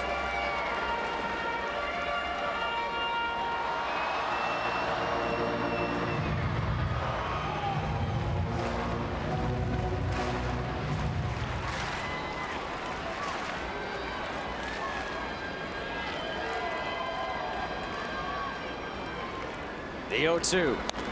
Off the end of the bat, staying alive is Adam Duvall. See how far in front he was of that off-speed pitch on the 0-2 count. I think it's smart for O to go ahead and do that again. You go down or away, see if you can get him to chase something. If you didn't like that swing, always can go up and in with the fastball to get him a little bit uncomfortable, but he certainly did not pick up the spin on that slider very well. Another 0-2. Popped up behind home plate. Molina giving a look. And that'll reach the seats. Just to kind of finish it off real quick, we talked about O batting last inning when he was in Japan for those 2 years. He played for the Hanshin Tigers, which are in the Central League, which does not use the DH. I doubt that he got any at-bats when he was there. Something they don't list when you start to look at some of the foreign stats on Baseball Reference. So that may very well have been his first at-bat in a professional game.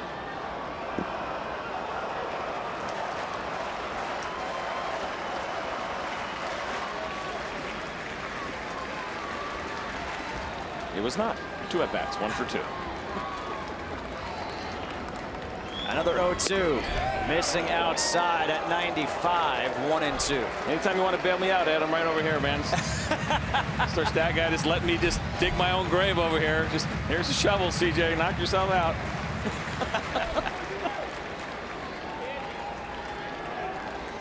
Phillips on deck.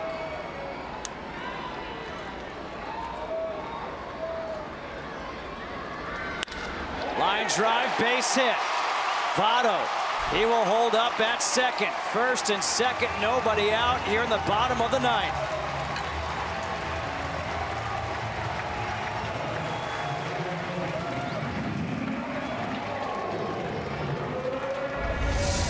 How about the never quit here in the Cincinnati Reds and this offense? A pitch at 0-1, it down and away.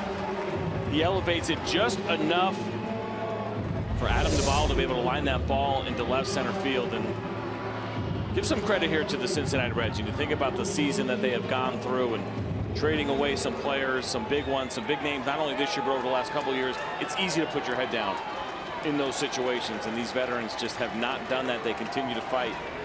Put together a really nice game tonight here in Cincinnati. Brandon Phillips takes the first pitch outside for ball 1.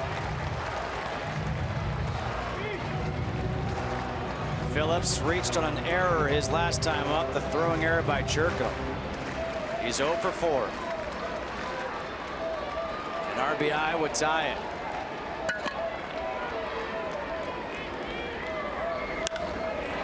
In the air, shallow left. Hazel Baker comes in to make the catch for the first out.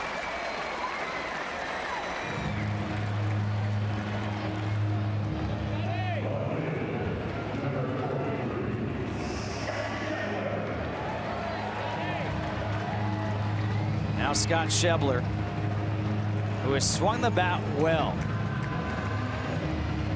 He has vicious swings.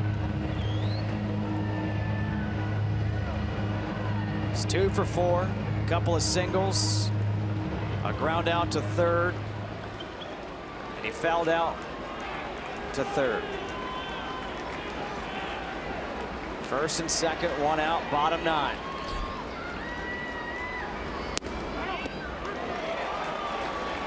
Just recalled from AAA Louisville today. Great opportunity here for Schebler. You mentioned the recall. Jay Bruce to the Mets, so Duvall goes to right. Schebler now going to get another opportunity to play left. He was very successful down in Louisville, put up some great numbers and a couple of hits already tonight, but what a great opportunity for him. Missing low and inside, 1 ball and 1 strike from Soon 1-0.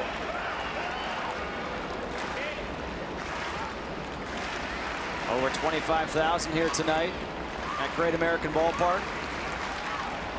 Many staying here for this bottom of the 9th inning.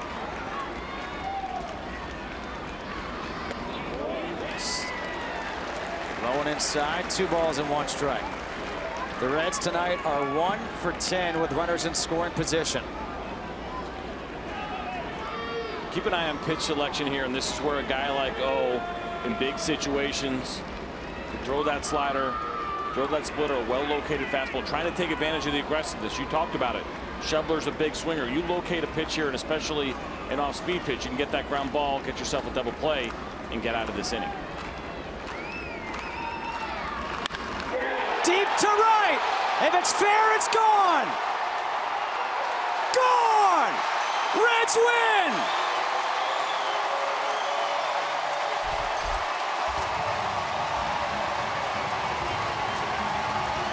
Well, that was definitely not the pitch that wanted to throw something up in the zone. And how about Scott Schebler? Welcome back to the big leagues. A huge moment, a huge night comes through here for the Cincinnati Reds.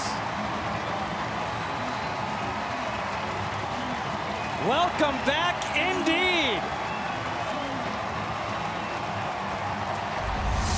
Well, I mentioned it, location was key, and this ball was not located well at all.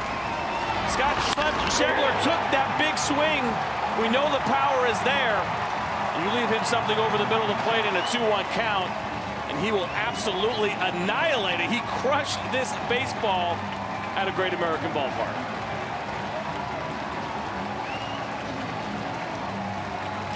What a moment for Scott Schebler.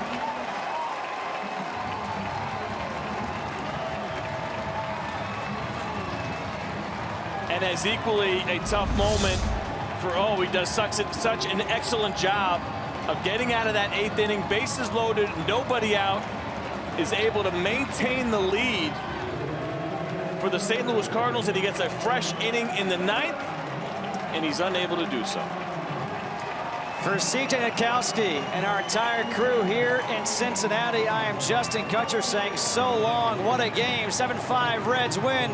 Let's go to LA for MLB Whip Around. Here's Chris, Pete, and Frank.